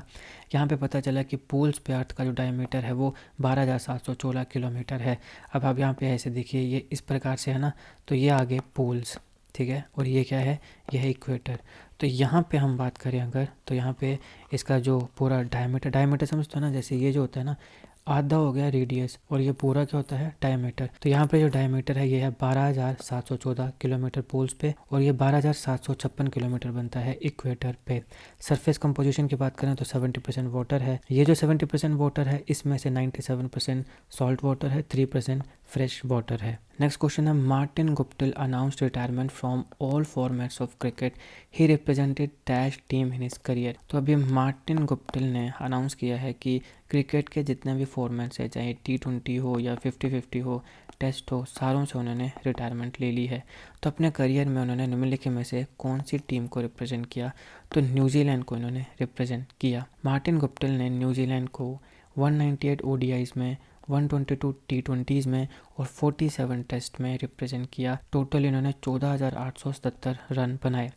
और यहाँ पे इनके पास रिकॉर्ड है कि क्रिकेट वर्ल्ड कप में हाईएस्ट इंडिविजुअल स्कोर इनके पास है, that is 237 runs. Guptill New Zealand के थर्ड लार्जेस्ट रन स्कोरर भी रहे हैं ODI क्रिकेट में। नेक्स्ट क्वेश्चन है, which state government launch the Gunotsav 2025 programme. तो निम्नलिखित में से वो कौन सी स्टेट है जिसने गुणोत्सव 2025 प्रोग्राम को लॉन्च किया है, तो Assam, option B is the right answer. Assam ने गणोत्सव 2025 को लॉन्च किया है। ये एक फ्लैगशिप एजुकेशन इवैल्यूएशन प्रोग्राम है। ये जो इनिशिएटिव है इसका एम है कि जो क्वालिटी ऑफ एजुकेशन है उसको असेस किया जाए और लर्निंग आउटकम्स की इम्प्रूवमेंट को इंश्योर किया जाए पूरे स्टेट में जितने भी 14.11 लाख स्टूडेंट्स पढ़ते हैं। नेक्स्ट क्वेश्चन है, what is the revised monthly benefit provided under the Jharkhand मुख्यमंत्री मैया समान योजना एज ऑफ दिसंबर 2024। तो अभी हाल ही में झारखंड मुख्यमंत्री मैया समान योजना, इसमें जो बेनिफिट मिलता है इसको रिवाइज़ किया गया है। तो अभी कितना ये बेनिफिट मिलेगा, तो ये 2,500 रुपया मिलेगा। झारखंड मुख्यमंत्री मैया समान योजना ये फाइनेंशियल असिस्टेंस स्कीम है जिसको झारखंड गवर्नमेंट ने लॉन्च किया है। क्यों, ताकि जो स्टेट है झारखंड वहाँ पे महिलाओं को सशक्त किया जाए, एम्पावर किया जाए। ऑब्जेक्टिव क्या है, फाइनेंशियल असिस्टेंस प्रोवाइड करके महिलाओं को एम्पावर करना। कौन सी महिलाओं को, जिनकी उम्र 21 से लेके तो 49 ईयर्स की है। नेक्स्ट क्वेश्चन है, under which article of the Indian constitution was justice Ashish Nethani appointed to the Uttarakhand high court. देखिए अभी हाल ही में उत्तराखंड हाई कोर्ट में आशीष नेथानी इनको जस्टिस नियुक्त किया है। तो ये भी सवाल पूछा जा सकता है कि उत्तराखंड हाई कोर्ट में अभी हाल ही में किस व्यक्ति को जस्टिस नियुक्त किया है, तो आशीष नेथानी। सवाल है कि इंडियन कॉन्स्टिट्यूशन भारतीय संविधान के कौन से आर्टिकल के तहत ये अपॉइंटमेंट हुई, तो आर्टिकल 224 देखिए इंडियन पॉलिटी से रिलेटेड कुछ इंपॉर्टेंट वीडियोस को मैंने अच्छे से अलग वीडियोस में कवर किया है। आप जाइए मेरी प्लेलिस्ट में इंडियन पॉलिटी, वहाँ पे आपको इंडियन पॉलिटी से रिलेटेड काफ़ी इंपॉर्टेंट वीडियोस मिल जाएंगे और बाकी भी जो टॉपिक्स हैं उनको भी हम धीरे धीरे कवर करवा रहे हैं। नेक्स्ट क्वेश्चन है, Pravasi Bharatiya express tour is offer to which group of people. एक ये प्रवासी भारतीय एक्सप्रेस टूर है, तो ये किस प्रकार के लोगों को प्रोवाइड किया जाता है, तो ये PIOs यानी पर्सन्स ऑफ इंडियन ओरिजिन्स, इन्हें ये टूर ऑफ़र किया जाता है। ये एक इनिशिएटिव है कि जो हमारे पर्सन ऑफ इंडियन ओरिजिन्स हैं, जो विदेशों में रहते हैं, उन्हें अपने कल्चरल और रिलीजियस हेरिटेज के साथ कनेक्ट किया जा सके। ये बेसिकली एक ट्रेन है जिसको प्रवासी तीर्थ दर्शन योजना इसके तहत डिज़ाइन किया गया है। एम है कि जो पर्सन ऑफ इंडियन ओरिजिन हैं इन्हें इंडिया के रिच कल्चरल और रिलीजियस हेरिटेज के साथ कनेक्ट किया जाए। कैसे, उनको फुल्ली स्पॉन्सर्ड टूर प्रोवाइड करके पूरे के पूरे भारत का। नेक्स्ट क्वेश्चन है, which digital payments platform has partnered with ICICI Lombard general insurance to offer specialized insurance for Maha Kumbh Mela 2025 attendees. तो जो भी महाकुंभ मेला 2025 को अटेंड करेंगे उसे एक स्पेशलाइज्ड इंश्योरेंस स्कीम दी जाएगी। तो यहाँ पे सवाल है कि निम्नलिखित में से कौन सा डिजिटल पेमेंट्स प्लेटफॉर्म है उसने ICICI के साथ मिलके पार्टनर किया है ताकि ये जो इंश्योरेंस है ये प्रोवाइड की जा सके जितने भी लोग हैं जो महाकुंभ मेला 2025 को अटेंड करेंगे। तो राइट आंसर ऑप्शन डी है। फ़ोनपे ICICI के साथ मिलके ये स्पेशलाइज्ड इंश्योरेंस प्रोवाइड करेगा।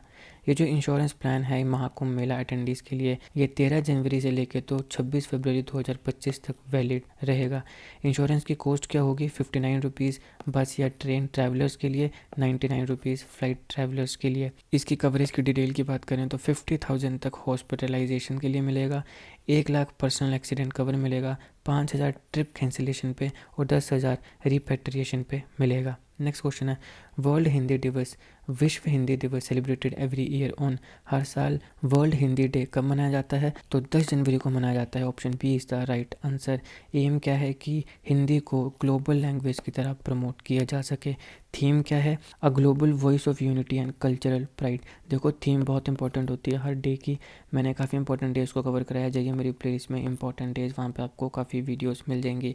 तो वर्ल्ड हिंदी डे इसकी 2025 की थीम क्या है? A global voice of unity and cultural pride. Next question, who has been elected as the new president of Lebanon in January 2025। तो जनवरी 2025 में लेबनान देश के नए प्रेसिडेंट कौन नियुक्त हुए हैं? तो जोसेफ ओन जो हैं वो नए प्रेसिडेंट बने हैं। ये हैं जोसेफ ओन जो लेबनान के नए प्रेसिडेंट बने हैं। और यहाँ पे 2 साल का जो पॉलिटिकल वैक्यूम था इस देश में वो इनकी अपॉइंटमेंट के साथ या इनके इलेक्शन के साथ ख़त्म हो गया है। नेक्स्ट क्वेश्चन है which state government has sign an MOU with Google cloud India to launch open network for agriculture. Agriculture के लिए ओपन नेटवर्क लॉन्च करने के लिए गूगल के साथ कौन सी स्टेट गवर्नमेंट ने MOU साइन किया है? तो राइट आंसर उत्तर प्रदेश है। उत्तर प्रदेश ने गूगल क्लाउड के साथ मिलके एक MOU साइन किया है ताकि ओपन नेटवर्क फॉर एग्रीकल्चर इसे लॉन्च किया जा सके। एम क्या है कि डिजिटल सॉल्यूशंस के लिए फार्मर्स को सपोर्ट किया जाना। Uttar Pradesh open network for agriculture ये इसका नाम है, शॉर्ट फॉर्म है यूपोना। ऑब्जेक्टिव क्या है कि फार्मर्स को एम्पावर किया जाए डिजिटल टूल्स की मदद से, एडवाइजरी सर्विसेज और मार्केट एक्सेस की मदद से। फीचर्स क्या हैं? वेदर डाटा है यहाँ पे, माइक्रो क्लाइमेट अपडेट्स हैं और मार्केट प्राइस इंसाइट्स भी जो फार्मर्स हैं उन्हें मिलेगी। फार्मर्स के लिए क्या क्या बेनिफिट्स हैं? क्रेडिट के लिए एक्सेस मिलेगा, मैकेनाइजेशन सपोर्ट मिलेगी और रियल टाइम डाटा भी मिलेगा। भारत का पहला स्टेट लेवल AI इनिशिएटिव है ये एग्रीकल्चर के लिए। तो ये भी सवाल पूछा जा सकता है, बताइए भारत का पहला state level AI initiative in agriculture क्या है? यूपोना है। किस स्टेट ने शुरू किया है? उत्तर प्रदेश ने। नेक्स्ट क्वेश्चन है which state launch the Parth Yojana to provide pre recruitment training for Indian army, police and paramilitary forces. तो आर्मी, पुलिस, पैरामिलिट्री फोर्सेज इनके रिक्रूटमेंट से पहले, मतलब जैसे बच्चे ट्रेनिंग करते हैं ना कि हम आर्मी में जाएंगे, पुलिस में जाएंगे, तो प्री रिक्रूटमेंट यानी कि वहाँ तक पहुँचने की जो ट्रेनिंग होती है वो ट्रेनिंग प्रोवाइड करने के लिए निम्नलिखित में से कौन सी स्टेट गवर्नमेंट है जिसने पार्थ योजना की शुरुआत करी है? तो राइट आंसर ऑप्शन ए है, मध्य प्रदेश ने पार्थ योजना की शुरुआत करी है ताकि इंडियन आर्मी, पुलिस और पैरामिलिट्री फोर्सेज तक बच्चों को पहुंचाने के लिए रिक्रूटमेंट ट्रेनिंग जो है वो दी जा सके। यहाँ पे की ट्रेनिंग एरियाज कौन कौन से होंगे? Physical efficiency, written test, personality development, GK, math, English. Next question है dash is India's rank in the Henley passport index 2025। तो यहाँ पे बताया जाता है कि पूरी दुनिया में कौन सा स्ट्रॉन्गेस्ट पासपोर्ट है। तो भारत का कौन सा रैंक है? 85वां रैंक है। तो हमारा कोई इतना पासपोर्ट स्ट्रॉन्ग नहीं है। इंडिया का रैंक जो है 2025 में वो 85वां है, 2024 में ये 80th था और जो टॉप कंट्री है जिसका पहला रैंक है वो है सिंगापुर। नेक्स्ट क्वेश्चन है who has been appointed as the international event ambassador for the Tata Mumbai marathon 2025। Tata Mumbai marathon 2025 इसके लिए निम्नलिखित में से वो कौन सा व्यक्ति है जो इंटरनेशनल इवेंट एम्बेसडर बना है? राइट आंसर है सरमो फारा। ये हैं सरमो फारा जो कि टाटा मुंबई मैराथन 2025 के लिए इंटरनेशनल इवेंट एम्बेसडर बने हैं। ये काफ़ी जाने माने ब्रिटिश लॉन्ग डिस्टेंस रनर हैं और ये 4 टाइम के ओलंपिक गोल्ड मेडलिस्ट भी रहे हैं। 6 बार इन्होंने वर्ल्ड चैंपियनशिप गोल्ड मेडल भी जीता है 5000 मीटर और 10,000 मीटर में, और इन्होंने 2018 का शिकागो मैराथन भी जीता था। नेक्स्ट क्वेश्चन है, who has been appointed as the chairman of the newly established advisory board for equal and one money. तो इक्वल एंड वन मनी के जो नया एडवाइजरी बोर्ड बना है उसके चेयरमैन कौन अपॉइंट हुए हैं? Justice B N Srikrishna appoint हुए हैं। ये है justice B N Srikrishna जो कि चेयरमैन अपॉइंट हुए हैं एडवाइजरी बोर्ड के इक्वल एंड वन मनी के। नेक्स्ट क्वेश्चन है, what is the primary promise of Swiggy snack app. Swiggy की स्नैक ऐप है, ये क्या प्रॉमिस करती है? ये प्रॉमिस करती है कि हम 15 मिनट के अंदर अंदर डिलीवरी दे देंगे। तो यहाँ पे ये रैपिड फूड डिलीवरी सर्विसेज के ऊपर अपना फोकस कर रहे हैं। नेक्स्ट क्वेश्चन है, which city will host south India's first infectious disease research and diagnostic laboratory. तो निम्नलिखित में से वो कौन सी सिटी है जो भारत का पहला infectious disease research and diagnostic laboratory इसे होस्ट करेगा? तो बेंगलुरु होस्ट करेगा। Option B is the right answer. ये बेंगलोर के medical college and research institute में होगा। अब इसके फोकस एरियाज क्या हैं? बैक्टीरियोलॉजी, माइकोलॉजी, पैरासिटोलॉजी और इन्फेक्शियस डिसीज़ रिसर्च। इम्पैक्ट क्या होंगे? जल्दी जल्दी डायग्नोसिस होगा। फिर यहाँ पे सैंपल्स जो हैं उनको स्टेट के बाहर भी नहीं भेजा जाएगा, इसकी जो नीड है इसे भी रिड्यूस किया जाएगा। नेक्स्ट क्वेश्चन है, the Z morph tunnel is built under dash glacier. Z morph tunnel इसे निम्नलिखित में से किस ग्लेशियर के अंडर बिल्ड किया गया है? राइट आंसर है थाजीवास ग्लेशियर। ये जो थाजीवास ग्लेशियर है इसके अंडर जेड मॉर्फ टनल को बिल्ड किया गया है। इस टनल की लेंथ क्या है? 6.5 किलोमीटर और इसको 2680 करोड़ रुपए की लागत से बनाया गया है। और ये काफ़ी ऐसे एरियाज़ को बाईपास करेगा जो कि काफ़ी लैंडस्लाइड्स हैं, वहाँ पे काफ़ी लैंडस्लाइड्स होती हैं और विंटर मंथ्स में जो हैवी स्नो जहाँ पर होती है उन सारे एरियाज़ को ये बाईपास करने वाला है। यहाँ पे बात आई लैंडस्लाइड्स की, तो लैंडस्लाइड्स क्या होते हैं, कैसे होते हैं, लैंडस्लाइड्स के टाइप कौन कौन से होते हैं, इन सारी चीज़ों को मैंने विस्तार से अलग वीडियो में कवर किया है, उसको ज़रूर देखिएगा। उसका लिंक मैं आपको डिस्क्रिप्शन बॉक्स में दे दूंगा। इम्पैक्ट क्या होगा इस जेड मॉर्फ टनल का? ये विंटर टूरिज्म को बूस्ट करेगा स्पेशली सोनमार्ग में, और ये ईयर राउंड एक्सेस प्रोवाइड करेगा टूरिज्म के लिए भी, और ये हमारी सिक्योरिटी फोर्सेस के लिए भी काफ़ी इंपॉर्टेंट है। कहाँ पे ये ईयर राउंड एक्सेस रूट जो है वो प्रोवाइड करेगा? लद्दाख में। नेक्स्ट क्वेश्चन है, what is India's export target for the food and beverage agriculture and marine product industries with in the next 5 years. हमारा क्या टारगेट है कि हम कितना बिलियन डॉलर्स का जो सामान है वो एक्सपोर्ट करना चाहते हैं, बाकी देशों को भेजना चाहते हैं अगले 5 साल में फूड एंड बेवरेज एग्रीकल्चर और मैरीन प्रोडक्ट्स में। तो यहाँ पे हमारा जो टारगेट है वो है $100 बिलियन। तो फूड एंड बेवरेज एग्रीकल्चर और जो मैरीन प्रोडक्ट इंडस्ट्रीज़ हैं उनका $100 बिलियन का जो प्रोडक्ट है उसको हम अगले 5 सालों में एक्सपोर्ट करना चाहते हैं, यानी कि विदेशों में भेजना चाहते हैं। एक्स यानी कि बाहर भेजना, यानी एक्सपोर्ट माने बाहर भेजना, इंपोर्ट यानी विदेशों से भारत सामान लेकर आना। नेक्स्ट क्वेश्चन है, इन 2024 the mean global temperature breached which critical threshold above pre industrial level for the first time in recorded history. तो 2024 में जो मीन ग्लोबल टेम्परेचर है उसने किस क्रिटिकल थ्रेशहोल्ड को ब्रीच किया है जो प्री इंडस्ट्रियल लेवल के अबव किया है, और ये हिस्ट्री में पहली बार हुआ है।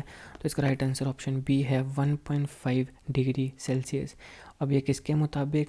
C3S यानी कि कोपरनिकस क्लाइमेट चेंज सर्विस के मुताबिक जो मीन ग्लोबल टेम्परेचर 2024 का उसने एक्सीड किया है 1.5 डिग्री सेल्सियस के थ्रेशहोल्ड को अबव प्री इंडस्ट्रियल लेवल, और ये पहली बार हुआ है। प्री इंडस्ट्रियल लेवल्स के कंपैरिजन में जिसको हम 1850 से 1900 के बीच में मानते हैं वो 1.60 डिग्री सेल्सियस हायर है, 0.72 डिग्री सेल्सियस अबव है ये 1991 से लेकर 2020 के एवरेज के कंपैरिजन में। नेक्स्ट क्वेश्चन है, which city will host the AI action summit 2025। निम्नलिखित में से वो कौन सी सिटी है जो AI एक्शन समिट 2025 को होस्ट करेगी? तो राइट आंसर ऑप्शन बी है पेरिस जो है वहाँ पे AI एक्शन समिट 2025 होने वाला है। PM मोदी जो हैं वो AI एक्शन समिट इसे अटेंड करेंगे जो पेरिस में होगा फरवरी 10 से 11 2025 में, और इसे होस्ट कौन कर रहा है? फ्रेंच प्रेसिडेंट इमैनुअल मैक्रोन इसे होस्ट करेंगे। फोकस क्या है? AI governance, innovation, global AI collaboration और combating misinformation. Next question है, what was the growth rate of India's factory output measured by the IIP that is index of industrial production in November 2024, Bharat की factory output का growth rate कितना था जिसे index of industrial production के द्वारा major किया गया है नवंबर 2024 में? राइट आंसर है 5.2%। ये ग्रोथ रेट है भारत के फैक्ट्री आउटपुट का। ओवरऑल ग्रोथ की बात करें तो फैक्ट्री आउटपुट जो है वो 5.2% से ग्रो हुई है नवंबर 2024 में, और इसके रीज़न क्या था? बेस इफेक्ट्स और फेस्टिव डिमांड। मैन्युफैक्चरिंग की बात करें तो 5.8% ग्रोथ हुई है, यहाँ पे हाईएस्ट है लास्ट 8 मंथ्स में, और इसका भी सबसे बड़ा रीज़न क्या था? फेस्टिव सीजन की डिमांड। माइनिंग की बात करें तो वहाँ पे 1.9% की इंक्रीज़ देखने को मिली है, और ये 0.9% ज़्यादा है अक्टूबर के कंपैरिजन में। 1.9% इंक्रीज़ हमें नवंबर में देखने को मिली थी, और अगर हम इसका कंपैरिजन नवंबर 2023 से करें तो ये 7.0% लोअर है, यानी कि कम है। इलेक्ट्रिसिटी की बात करें तो नवंबर में 4.4% आउटपुट ग्रो हुई है, और ये थोड़ी इंप्रूवमेंट है अक्टूबर के कंपैरिजन में जहाँ पे 2.0% थी, और नवंबर 2023 की बात करें तो वहाँ पे 5.8% लोअर हमें देखने को मिल रहा है। नेक्स्ट क्वेश्चन है the Viksit Bharat young leaders dialogue 2025 is reimagine version of which event? तो निम्नलिखित में से वो कौन सा इवेंट है जिसका री इमेजिन्ड वर्जन है विकसित भारत यंग लीडर्स डायलॉग? तो इसका राइट आंसर है नेशनल यूथ फेस्टिवल। इसको किसके द्वारा ऑर्गेनाइज किया गया है? Department of youth affairs, ministry of youth affairs, sports के द्वारा। पार्टिसिपेंट्स कौन है? पूरे भारत की अलग अलग स्टेट्स और यूनियन टेरिटरीज के 3000 यंग लीडर्स। नेक्स्ट क्वेश्चन है which state receive the highest allocation from the disbursement made on January 2025 by the central government? Central government के द्वारा जनवरी 2025 में जो डिसबर्समेंट हुई उससे हाईएस्ट एलोकेशन निम्नलिखित में से कौन सी स्टेट को मिली है? तो उत्तर प्रदेश को मिली है। Option B is the right answer.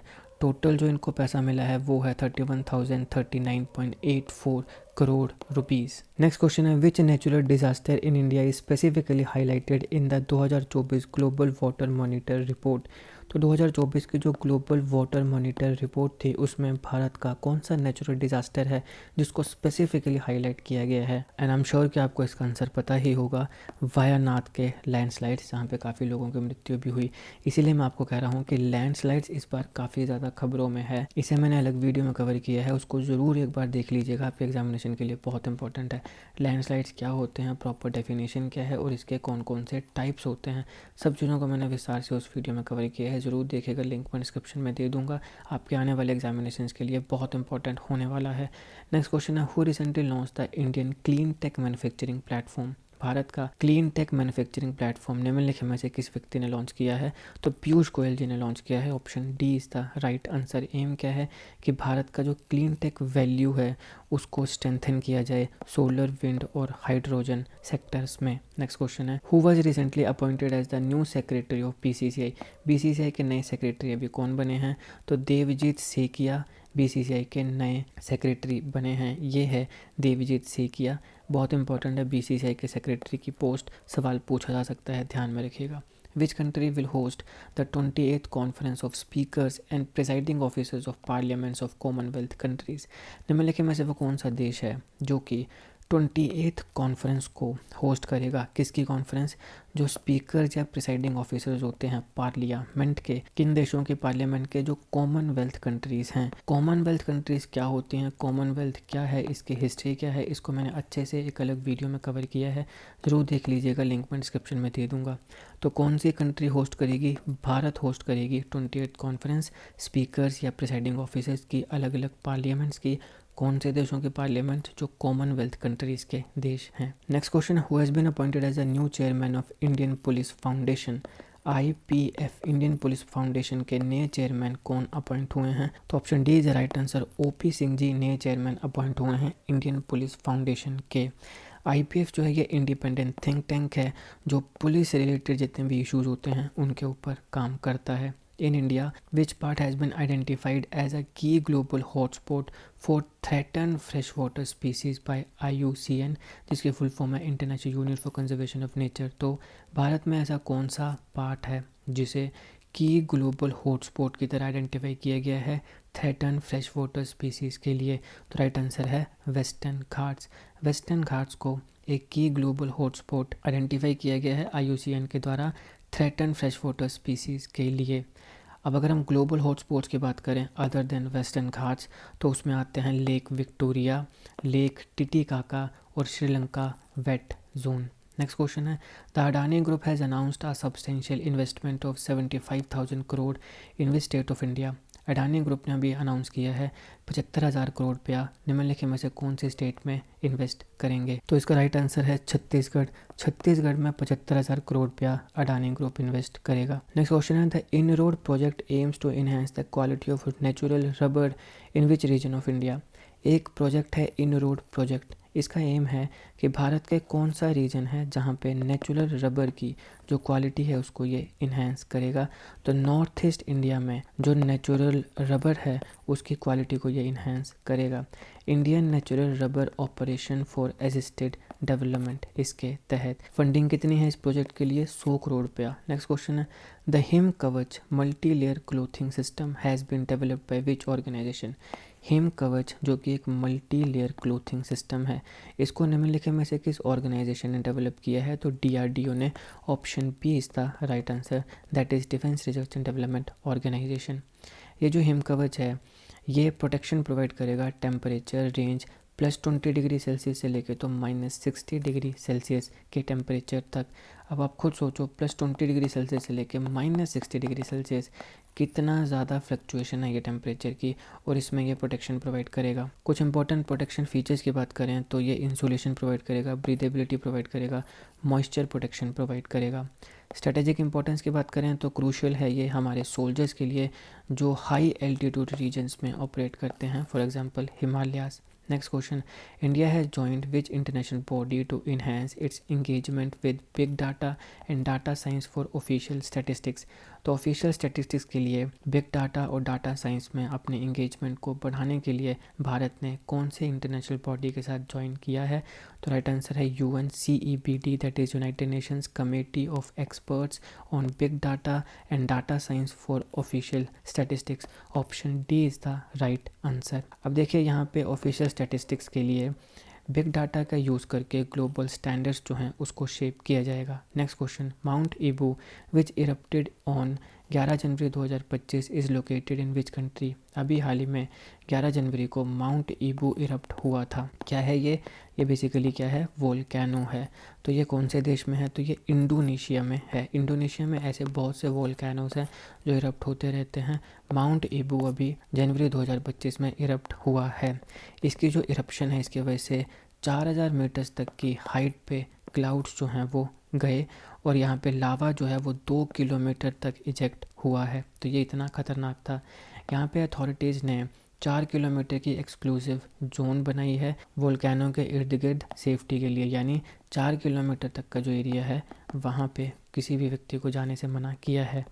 अब इंडोनेशिया का नॉर्थ मालुकू में हालमाहेरा आइलैंड है। ये आइलैंड है जहाँ पे माउंट ईबू लोकेटेड है। तो जस्ट इन केस पूछा जा सकता है, ध्यान में रखिएगा।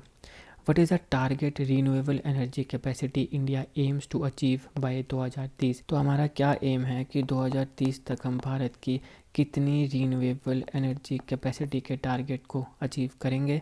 तो राइट आंसर ऑप्शन सी है, 500 गीगावाट।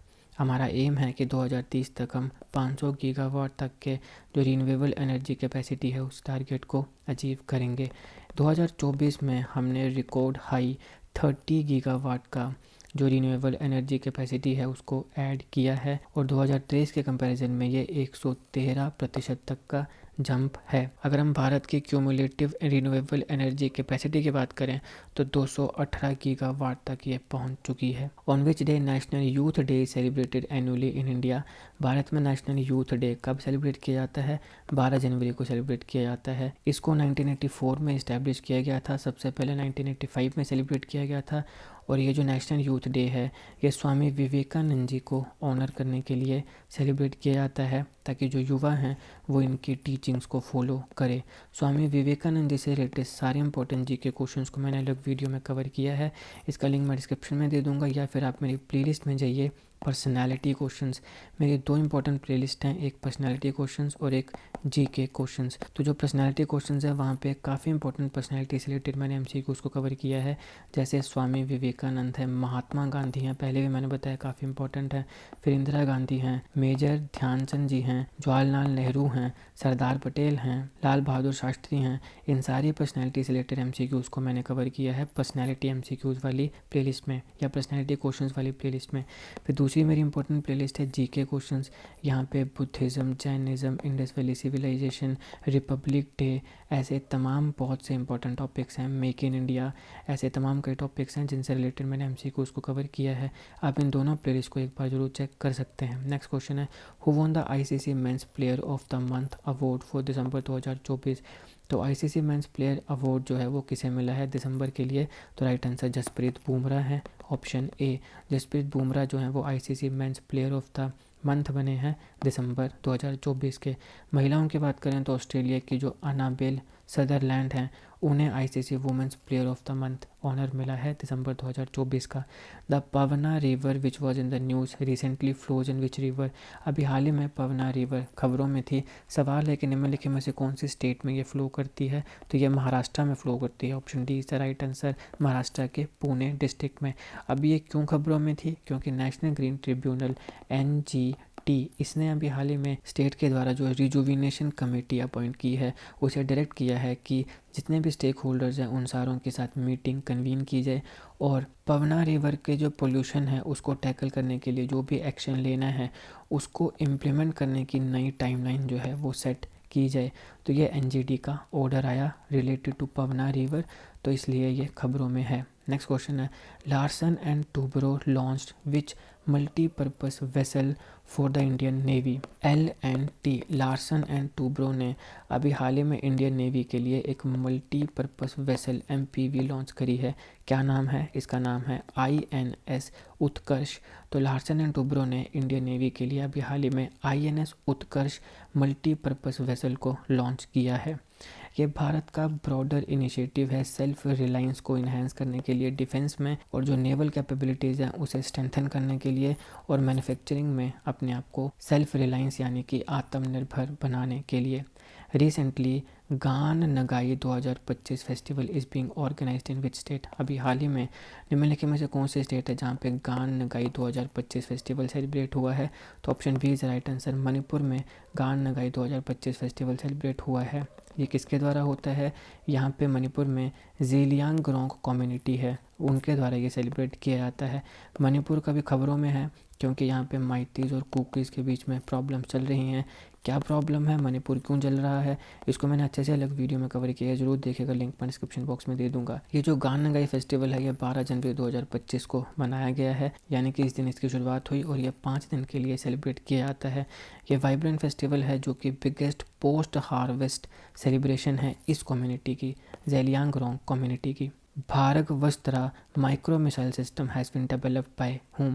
निम्नलिखित में से वो कौन सी ऑर्गेनाइजेशन है जिसने Bhargavastra micro missile system इसे डेवलप किया है? तो इसको economic explosive limited, option B is right answer, economic explosive limited के द्वारा डेवलप किया गया है भारत वस्त्र माइक्रो मिसाइल सिस्टम। ये पहली माइक्रो मिसाइल सिस्टम है। इसको इनकमिंग ड्रोन्स यानी कि अगर कोई ड्रोन अटैक करता है तो उसको काउंटर करने के लिए डिज़ाइन किया गया है। इसको काफ़ी जल्दी डिप्लॉय किया जा सकता है किसी भी मोबाइल प्लेटफॉर्म पर भी और इसका जो टारगेट की रेंज है वो 2.5 किलोमीटर्स तक है। Where is the NTPC green hydrogen hub being set up. NTPC का ग्रीन हाइड्रोजन हब निम्नलिखित में से कौन सी जगह सेटअप हुआ है? तो पुदी मदाका में ये NTPC का ग्रीन हाइड्रोजन हब सेटअप हुआ है।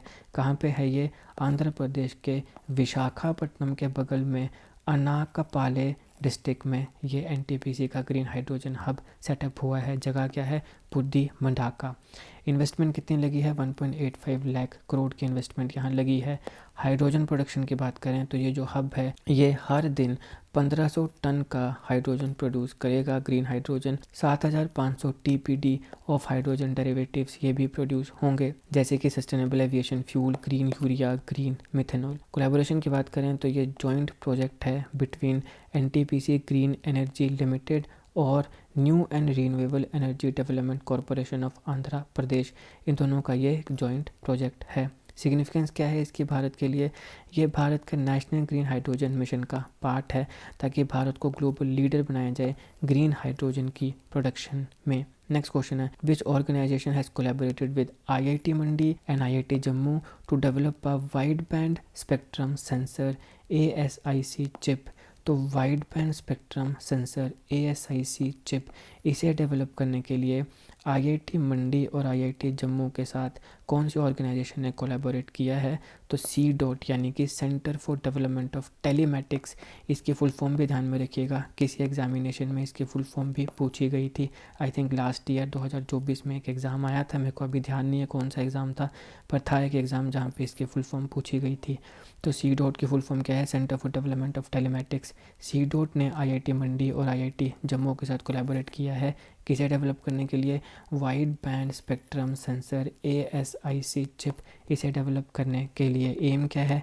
स्पेक्ट्रम की यूटिलाइजेशन को इन्हांस करेगा और रूरल इंडिया में ये ब्रॉडबैंड को प्रोवाइड करेगा। Which ministry is responsible for sanctioning of watershed development projects under PMKSY? इसके तहत निम्नलिखित में से कौन सी मिनिस्ट्री है जो रिस्पॉन्सिबल है वाटरशेड डेवलपमेंट प्रोजेक्ट्स को सैंक्शन करने के लिए? राइट आंसर है ministry of rural development, option A.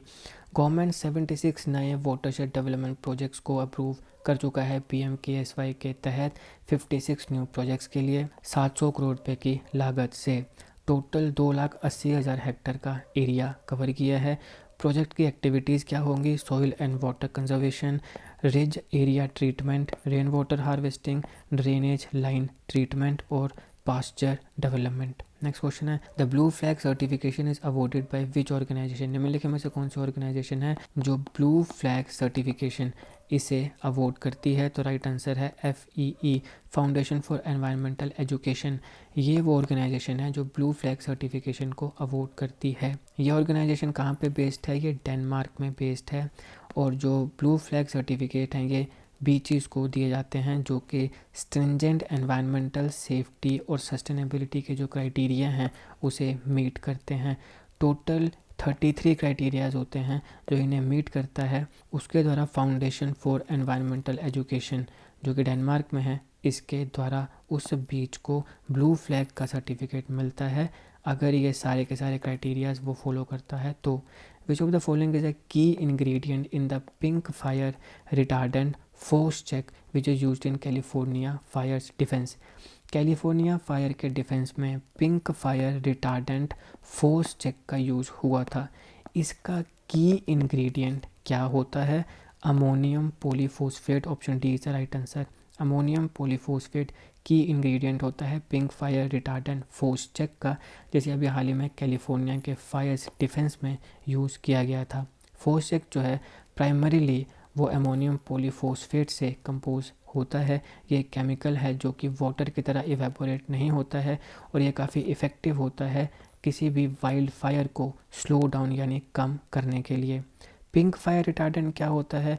ये एक केमिकल मिक्स है जो कि मेनली अमोनियम फॉस्फेट से बनता है। फायर को स्टॉप करने के लिए या फिर स्लो करने के लिए इसको यूज़ किया जाता है। वेजिटेशन को कोट करने के लिए, अगर कहीं पर भी फायरिंग है तो वेजिटेशन को कोट करने के लिए या फिर ऑक्सीजन को प्रिवेंट करने के लिए कि वो और ज़्यादा फ्लेम्स को फ्यूल ना करे, इसलिए इसको स्प्रे किया जाता है। अब ये पिंक कलर का होता है ताकि जो फायर फाइटर्स हैं उनके लिए ये विजिबिलिटी को इम्प्रूव कर सके, ताकि वो फायर लाइंस को क्रिएट कर सकें या फिर उनको ट्रैक कर सकें।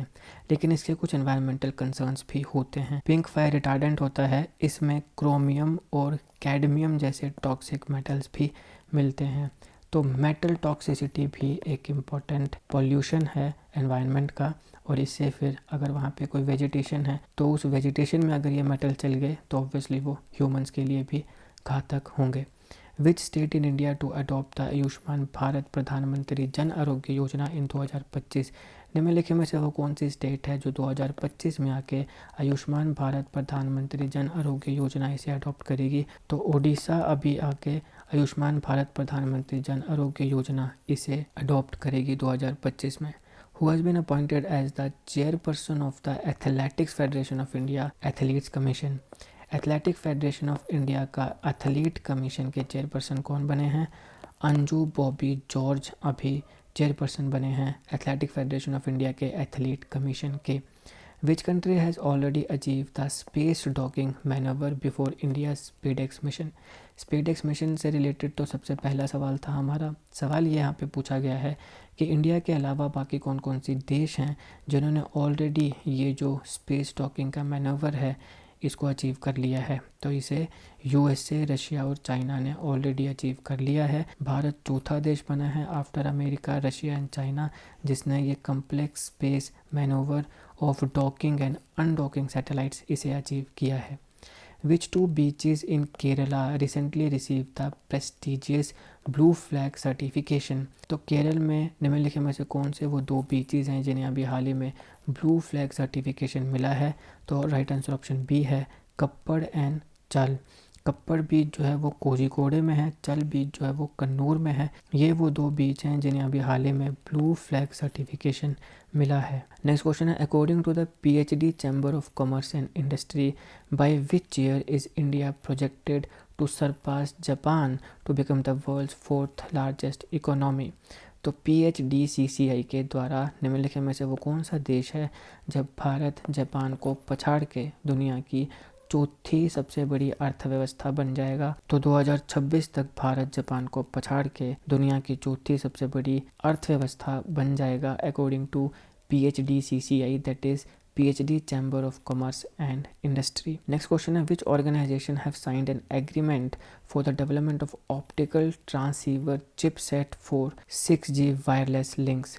तो optical transceiver chipsets for 6G wireless links इसे डेवलप करने के लिए कौन सी दो ऑर्गेनाइजेशंस हैं जिनके बीच में एग्रीमेंट हुई है? तो option B is right answer. C.DOT और IIT बॉम्बे इन दोनों में एग्रीमेंट हुई है किसे डेवलप करने के लिए? Optical transceiver chipset for 6G wireless links. जो C.DOT है इसकी फुल फॉर्म क्या है? Centre for development of telematics, पहले भी बताया मैंने, इंपॉर्टेंट है, एग्जामिनेशन में पहले पूछी गई है। IIT की फुल फॉर्म क्या है? Indian Institute of technology. Objective क्या है? हाई बैंडविड्थ ऑप्टिकल ट्रांसीवर्स को डेवलप करना 6G वायरलेस लिंक्स के लिए। एप्लीकेशन कहाँ पे होंगी? Last mile rural connectivity, satellite based communication remote areas में, यहाँ पे इसका यूज़ किया जाएगा। Next question, what is a प्रभाव फैक्ट बुक? प्रभाव फैक्ट बुक अभी हाल ही में खबरों में थी, ये क्या है? तो option B is right answer. A guide to India's startup ecosystem achievement. तो 2016 से 24 के बीच में भारत में स्टार्टअप इकोसिस्टम में जो भी अचीवमेंट्स हुई हैं उनके लिए ये एक गाइड है, प्रभाव फैक्ट बुक। ये हाईलाइट करती है भारत के रीजनल कंट्रीब्यूशन को और जो स्टार्टअप्स की ग्रोथ की ट्रेजेक्ट्री है उसके बारे में ये बताती है। स्टार्टअप इकोसिस्टम ग्रोथ की बात करें तो भारत में थर्ड लार्जेस्ट स्टार्टअप ग्रोथ हुई है ग्लोबली। नेक्स्ट क्वेश्चन है what is a Bharat startup challenge? Bharat startup challenge क्या है? तो ये कंपटीशन है जो कि 75 चैलेंजेस देगा अलग अलग डाइवर्स सेक्टर्स में। Option D is the right answer. कौन कौन से सेक्टर्स होंगे? Semiconductors, agritech, mentorship, blockchain, renewable energy, networking opportunities. Where is Heimtextil 2025 being held? Heimtextil 2025 ये कहाँ पे हुई है? तो ये जर्मनी के फ्रैंकफर्ट में हुई है। ये है क्या? ये एक prestigious global home textile fair है जर्मनी के फ्रैंकफर्ट में। हमारे minister of textile Giriraj Singh ji ने इस फेयर में इंडियन पेविलियन को इनॉग्रेट किया। एम क्या है कि इसके माध्यम से भारत की जो टेक्सटाइल इंडस्ट्री है उसको प्रमोट किया जा रहा है और भारत में जो टेक्सटाइल से रिलेटेड इनोवेशन हो रही है उसको शोकेस किया जा रहा है और ग्लोबल इन्वेस्टमेंट अट्रैक्ट की जा रही है। What is the current judicial strength of the Supreme Court of India after Justice चंद्रन's appointment? तो अभी हाल ही में जस्टिस चंद्रन जी की अपॉइंटमेंट हुई है, तो अभी कितनी स्ट्रेंथ हो गई है सुप्रीम कोर्ट के जजों की? तो 33 स्ट्रेंथ हो चुकी है और जो टोटल सैंक्शन कैपेसिटी है वो 34 है, तो अभी एक ही कम है सैंक्शन कैपेसिटी को पूरा करने के लिए। विच सेक्टर है witness significant growth under the startup India initiative? Startup India initiative के तहत निम्नलिखित में से कौन सा एक सेक्टर है जिसने सबसे ज़्यादा सिग्निफिकेंट ग्रोथ करी है? राइट आंसर ऑप्शन बी है। स्टार्टअप इंडिया इनिशिएटिव के तहत ई कॉमर्स में, हेल्थ टेक में, एड टेक में और फिनटेक में काफ़ी ज़्यादा ग्रोथ हमें भारत में देखने को मिली है। Option B is the right answer. who has recently assumed the position of Secretary of the Department of Higher Education in the Ministry of Education। तो अभी हाल ही में मिनिस्ट्री ऑफ एजुकेशन में डिपार्टमेंट ऑफ हायर एजुकेशन के secretary कौन बने हैं? तो बने हैं Vineet Joshi. Option C is the right answer. Where will the third launch pad of ISRO's next generation launch vehicle be बी इस्टेब्लिश्ड? निम्नलिखित में से वो कौन सी जगह है जहाँ पे इसरो के नेक्स्ट जनरेशन लॉन्च व्हीकल का तीसरा लॉन्च पैड इस्टेब्लिश होगा?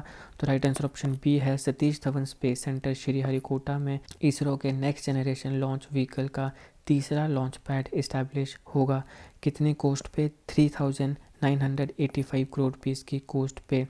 अभी यहाँ पे ये नेक्स्ट जनरेशन लॉन्च व्हीकल को सपोर्ट करेगा और ह्यूमन स्पेस फ्लाइट मिशन जो होंगे उन्हें भी ये सपोर्ट करने वाला है। नेक्स्ट क्वेश्चन है, what is the name of the rocket launched by Blue Origin on its maiden test flight? तो ब्लू ओराइजन एक कंपनी है, ये जेफ बेजोस की कंपनी है, स्पेस कंपनी। जेफ बेजोस वही जिसका अमेजोन भी है। तो अभी हाल ही में उन्होंने एक रॉकेट को लॉन्च किया है, तो क्या नाम है? न्यू ग्लेन नाम है इस रॉकेट का, जिसको ब्लू ओरिजिन ने अभी हाल ही में लॉन्च किया है। इसको जॉन ग्लेन के नाम पे रखा है। लॉन्च साइट क्या थी? Cape Canaveral complex 36। What is the name of the app and website launched to connect civilians with the India's military history? Bharat की जो मिलिट्री हिस्ट्री है उसके साथ सिविलियंस को, देश की जनता को जोड़ने के लिए निम्नलिखित में से कौन सी ऐप और वेबसाइट लॉन्च की गई है? राइट आंसर ऑप्शन बी है भारत रणभूमि दर्शन। तो अब इस ऐप या वेबसाइट के माध्यम से आप भारत की मिलिट्री हिस्ट्री के बारे में जान सकते हैं। ध्यान रखिएगा, भारत रणभूमि दर्शन। एम क्या है कि जो हमारे सिविलियंस हैं उन्हें अलो किया जाए कि जो इम्पोर्टेंट बैटल फील्ड लोकेशंस हैं हमारे भारत की, इसके ऐप या वेबसाइट के माध्यम से वो एक्सप्लोर कर सकते हैं जो कि भारत के मिलिट्री हिस्ट्री से जुड़ी हैं। इसको 15 जनवरी 2025 को लॉन्च किया गया था, जो कि आर्मी डे के साथ कोइंसाइड करता है। 15 जनवरी को हमारे भारत में आर्मी डे मनाया जाता है। आर्मी डे क्यों मनाया जाता है, हिस्ट्री क्या है, इसको मैंने अच्छे से अलग वीडियो में कवर किया है, जरूर देखिएगा, लिंक डिस्क्रिप्शन में दे दूंगा। किसने लॉन्च किया है इसको? हमारे डिफेंस मिनिस्टर ने, जिनका नाम है राजनाथ सिंह जी। यहाँ पे कौन कौन सी मिनिस्ट्रीज कोलैबोरेट कर रही हैं? डिफेंस और टूरिज्म मिनिस्ट्री कोलैबोरेट कर रही है, एंड ऑफ कोर्स यहाँ पे इंडियन आर्मी का सपोर्ट भी है। On what date did the Lokpal of India celebrate its inaugural foundation day? निम्नलिखित में से कौन सा दिन है जब हमारे भारत के लोकपाल ने अपना इनॉगरल फाउंडेशन डे सेलिब्रेट किया? तो 16 जनवरी 2025 को लोकपाल ऑफ इंडिया ने अपना इनॉगरल फाउंडेशन डे सेलिब्रेट किया। यहाँ पे इसकी इस्टेब्लिशमेंट की 11 साल को मार्क किया गया और ये पहली बार सेलिब्रेट किया गया है, फर्स्ट फाउंडेशन डे मनाया गया है। इस समय इसके चेयरपर्सन कौन हैं? Justice AM Khanwilkar. Who founded the aerospace company Blue Origin? तो मैंने आपको बताया जेफ बेजोस, वही जेफ बेजोस जिसका अमेजोन भी है। Who has been appointed as the ombudsman and ethics officer of the BCCI? पहले हमने सेक्रेटरी देख लिए, अब सवाल है कि ओम्बड्समैन एंड एथिक्स ऑफिसर कौन बने हैं BCCI के? जस्टिस अरुण मिश्रा बने हैं ombudsman and ethics officer BCCI के। ये फॉर्मर सुप्रीम कोर्ट के जज भी रहे हैं। What is the primary objective of the National Broadband Mission NBM 2.0? NBM 2.0 का मिशन क्या है, प्राइमरी ऑब्जेक्टिव क्या है? To connect the remaining 1.7 lakh villages in India with broadband. हमारे भारत में 1.7 लाख विलेजेस जो ब्रॉडबैंड के साथ अभी कनेक्ट नहीं हुए हैं उनको भी कनेक्ट किया जाए, ये इसका एम है। Option B, national broadband mission 2.0। ये डिजिटल डिवाइड जो है उसको ब्रिज करना चाहता है और जो रूरल एरियाज़ के कुछ विलेजेस बचे हैं उन्हें भी ब्रॉडबैंड के साथ जोड़ना चाहता है, कुछ विलेजेस बचे हैं उन्हें भी ब्रॉडबैंड के साथ जोड़ना चाहता है ताकि वहाँ पर भी हाई स्पीड इंटरनेट के लिए एक्सेस मिल सके। What is the name of the new pangolin species discovered by the zoological survey of India? Zoological survey of India के द्वारा अभी हाल ही में पेंगोलिन की एक नई स्पीसीज़ को डिस्कवर किया गया है। उसका नाम क्या है? उसका नाम है मानिस इंडोबर्मानिका। तो ये होता है यहाँ पे इस प्रकार से, ये इसको बोलते हैं पेंगोलिन। तो इस पेंगोलिन की एक नई स्पीसीज डिस्कवर हुई है जूलॉजिकल सर्वे ऑफ इंडिया के द्वारा। क्या नाम रखा है? मानिस इंडोबर्मानिका। नेक्स्ट क्वेश्चन है, what significant policy shift has the reserve bank of India introduced regarding INR account? जो INR अकाउंट है उससे रिलेटेड कौन सी सिग्निफिकेंट पॉलिसी शिफ्ट को RBI ने इंट्रोड्यूस किया है? तो राइट आंसर ऑप्शन बी है, overseas branches of authorised banks can open INR accounts for non residents. ये अभी पॉलिसी शिफ्ट किया है RBI ने। इसका एम क्या है कि इंडियन रूपी का जो ग्लोबल यूज़ है उसे प्रमोट किया जाए। हुज रिकॉर्ड डिड नोवाक जोकोविच surpass for the most grand slam matches played? तो अभी तक एक और व्यक्ति था जिसके पास सबसे ज़्यादा ग्रैंड स्लैम की जो मैचेज़ हैं उनको खेलने का रिकॉर्ड था। अभी नोवाक जोकोविक ने वो रिकॉर्ड तोड़ दिया है। तो किसका रिकॉर्ड तोड़ा है? तो रॉगर फेडरर का रिकॉर्ड तोड़ा है। देखिए ये हैं रॉगर फेडरर, इन्होंने 429 ग्रैंड स्लैम मैचेस प्ले किए थे। तो ये हैं हमारे नोवाक जोकोविक, इन्होंने ग्रैंड स्लैम के 430 मैच खेल के रॉगर फेडरर का जो रिकॉर्ड है वो तोड़ दिया है। Where is Khelo India winter games 2025 being organised? निम्नलिखित में से वो कौन सी जगह है जहाँ पे खेलो इंडिया विंटर गेम्स 2025 ऑर्गेनाइज हुए हैं? तो लद्दाख में हुए हैं। Option A is the right answer. Next question है, who was recently appointed as a brand ambassador of FICCI Frames? FICCI Frames का ब्रांड एम्बेसडर अभी हाल ही में किसे नियुक्त किया गया है? आयुष्मान खुराना को फिक्की फ्रेम्स का ब्रांड एम्बेसडर नियुक्त किया गया है। Which country will host the chess world cup 2025? निम्नलिखित में से वो कौन सा देश है जो चेस वर्ल्ड कप 2025 को होस्ट करेगा? तो हमारा भारत चेस वर्ल्ड कप 2025 को होस्ट करेगा। Where was the flamingo festival 2025 organise recently? अभी हाल ही में फ्लेमिंगो फेस्टिवल 2025 कहाँ ऑर्गेनाइज हुआ है? आंध्र प्रदेश में ऑर्गेनाइज हुआ है। Option A is the right answer. Andhra Pradesh के नेलापट्टू बर्ड सेंचुरी में इसे फ्लेमिंगो फेस्टिवल 2025 को ऑर्गेनाइज किया गया है। Which country has recently ban TikTok? अभी हाल ही में निम्नलिखित में से कौन सा देश है जिसने टिकटॉक को बैन किया है? तो अमेरिका ने अभी टिकटॉक को बैन कर दिया है। टिकटॉक की पेरेंट कंपनी, सवाल पूछा जा सकता है क्या नाम है? Bite dance. बाइट डांस नाम है टिकटॉक की पेरेंट कंपनी का। यूएसए ने अभी इसे बैन कर दिया है, भारत में ऑलरेडी ये बैन है। तो ये तो दोस्तों जनवरी 2025 से रिलेटेड सारे इंपॉर्टेंट करंट अफेयर्स जो आपके एग्जामिनेशन के लिए इंपॉर्टेंट हैं, सारे इंपॉर्टेंट फैक्ट्स और क्वेश्चंस को मैंने अच्छे से कवर कर दिया है। जिन भी वीडियोस के बारे में मैंने आपको बताया उन सारों के लिंक्स आपको डिस्क्रिप्शन बॉक्स में मिल जाएंगे। इस लेक्चर की पीडीएफ मैंने पहले भी बताया कि आपको मेरे टेलीग्राम चैनल पे मिल जाएगी। मेरे चैनल का लिंक आपको डिस्क्रिप्शन बॉक्स में मिल जाएगा, वहाँ पे आप चाहें तो उस चैनल को ज्वाइन भी कर सकते हैं और वहाँ पे आपको इसकी पीडीएफ भी मिल जाएगी। वीडियो अच्छी लगी हो या मेरी मेहनत पसंद आई हो, इतनी बड़ी वीडियो है, काफ़ी ज़्यादा टाइम लगा है पहले बनाने में और फिर उसको रिकॉर्ड करने में, अभी मेरा गला एकदम सूख रहा है। तो अगर आपको थोड़ी सी भी वीडियो पसंद आई हो तो प्लीज़ लाइक करिएगा, दोस्तों के साथ शेयर करिएगा, एक अच्छा सा कमेंट कर दीजिएगा, या फिर आपको अगर अच्छी नहीं लगी हो और अगर आपने क्रिटिसिज्म करना हो तो उसके लिए भी आपका स्वागत है। कृपया करके आपके जो भी थॉट्स हैं उन्हें कमेंट बॉक्स में लिख दीजिएगा और जीके कंट फिर जीके टिक्स ऐसी वीडियोज़ के लिए हमारे चैनल को सब्सक्राइब करिएगा। Politics, economy, GK, geography, science, environment and ecology की तमाम वीडियोज़ के लिए हमारी बाकी प्लेलिस्ट को जरूर चेक करिएगा। बेल आइकन को दबाना बिल्कुल मत भूलिएगा ताकि आने वाली वीडियोज़ की नोटिफिकेशन आपसे मिस ना हो। आपका बहुत बहुत धन्यवाद।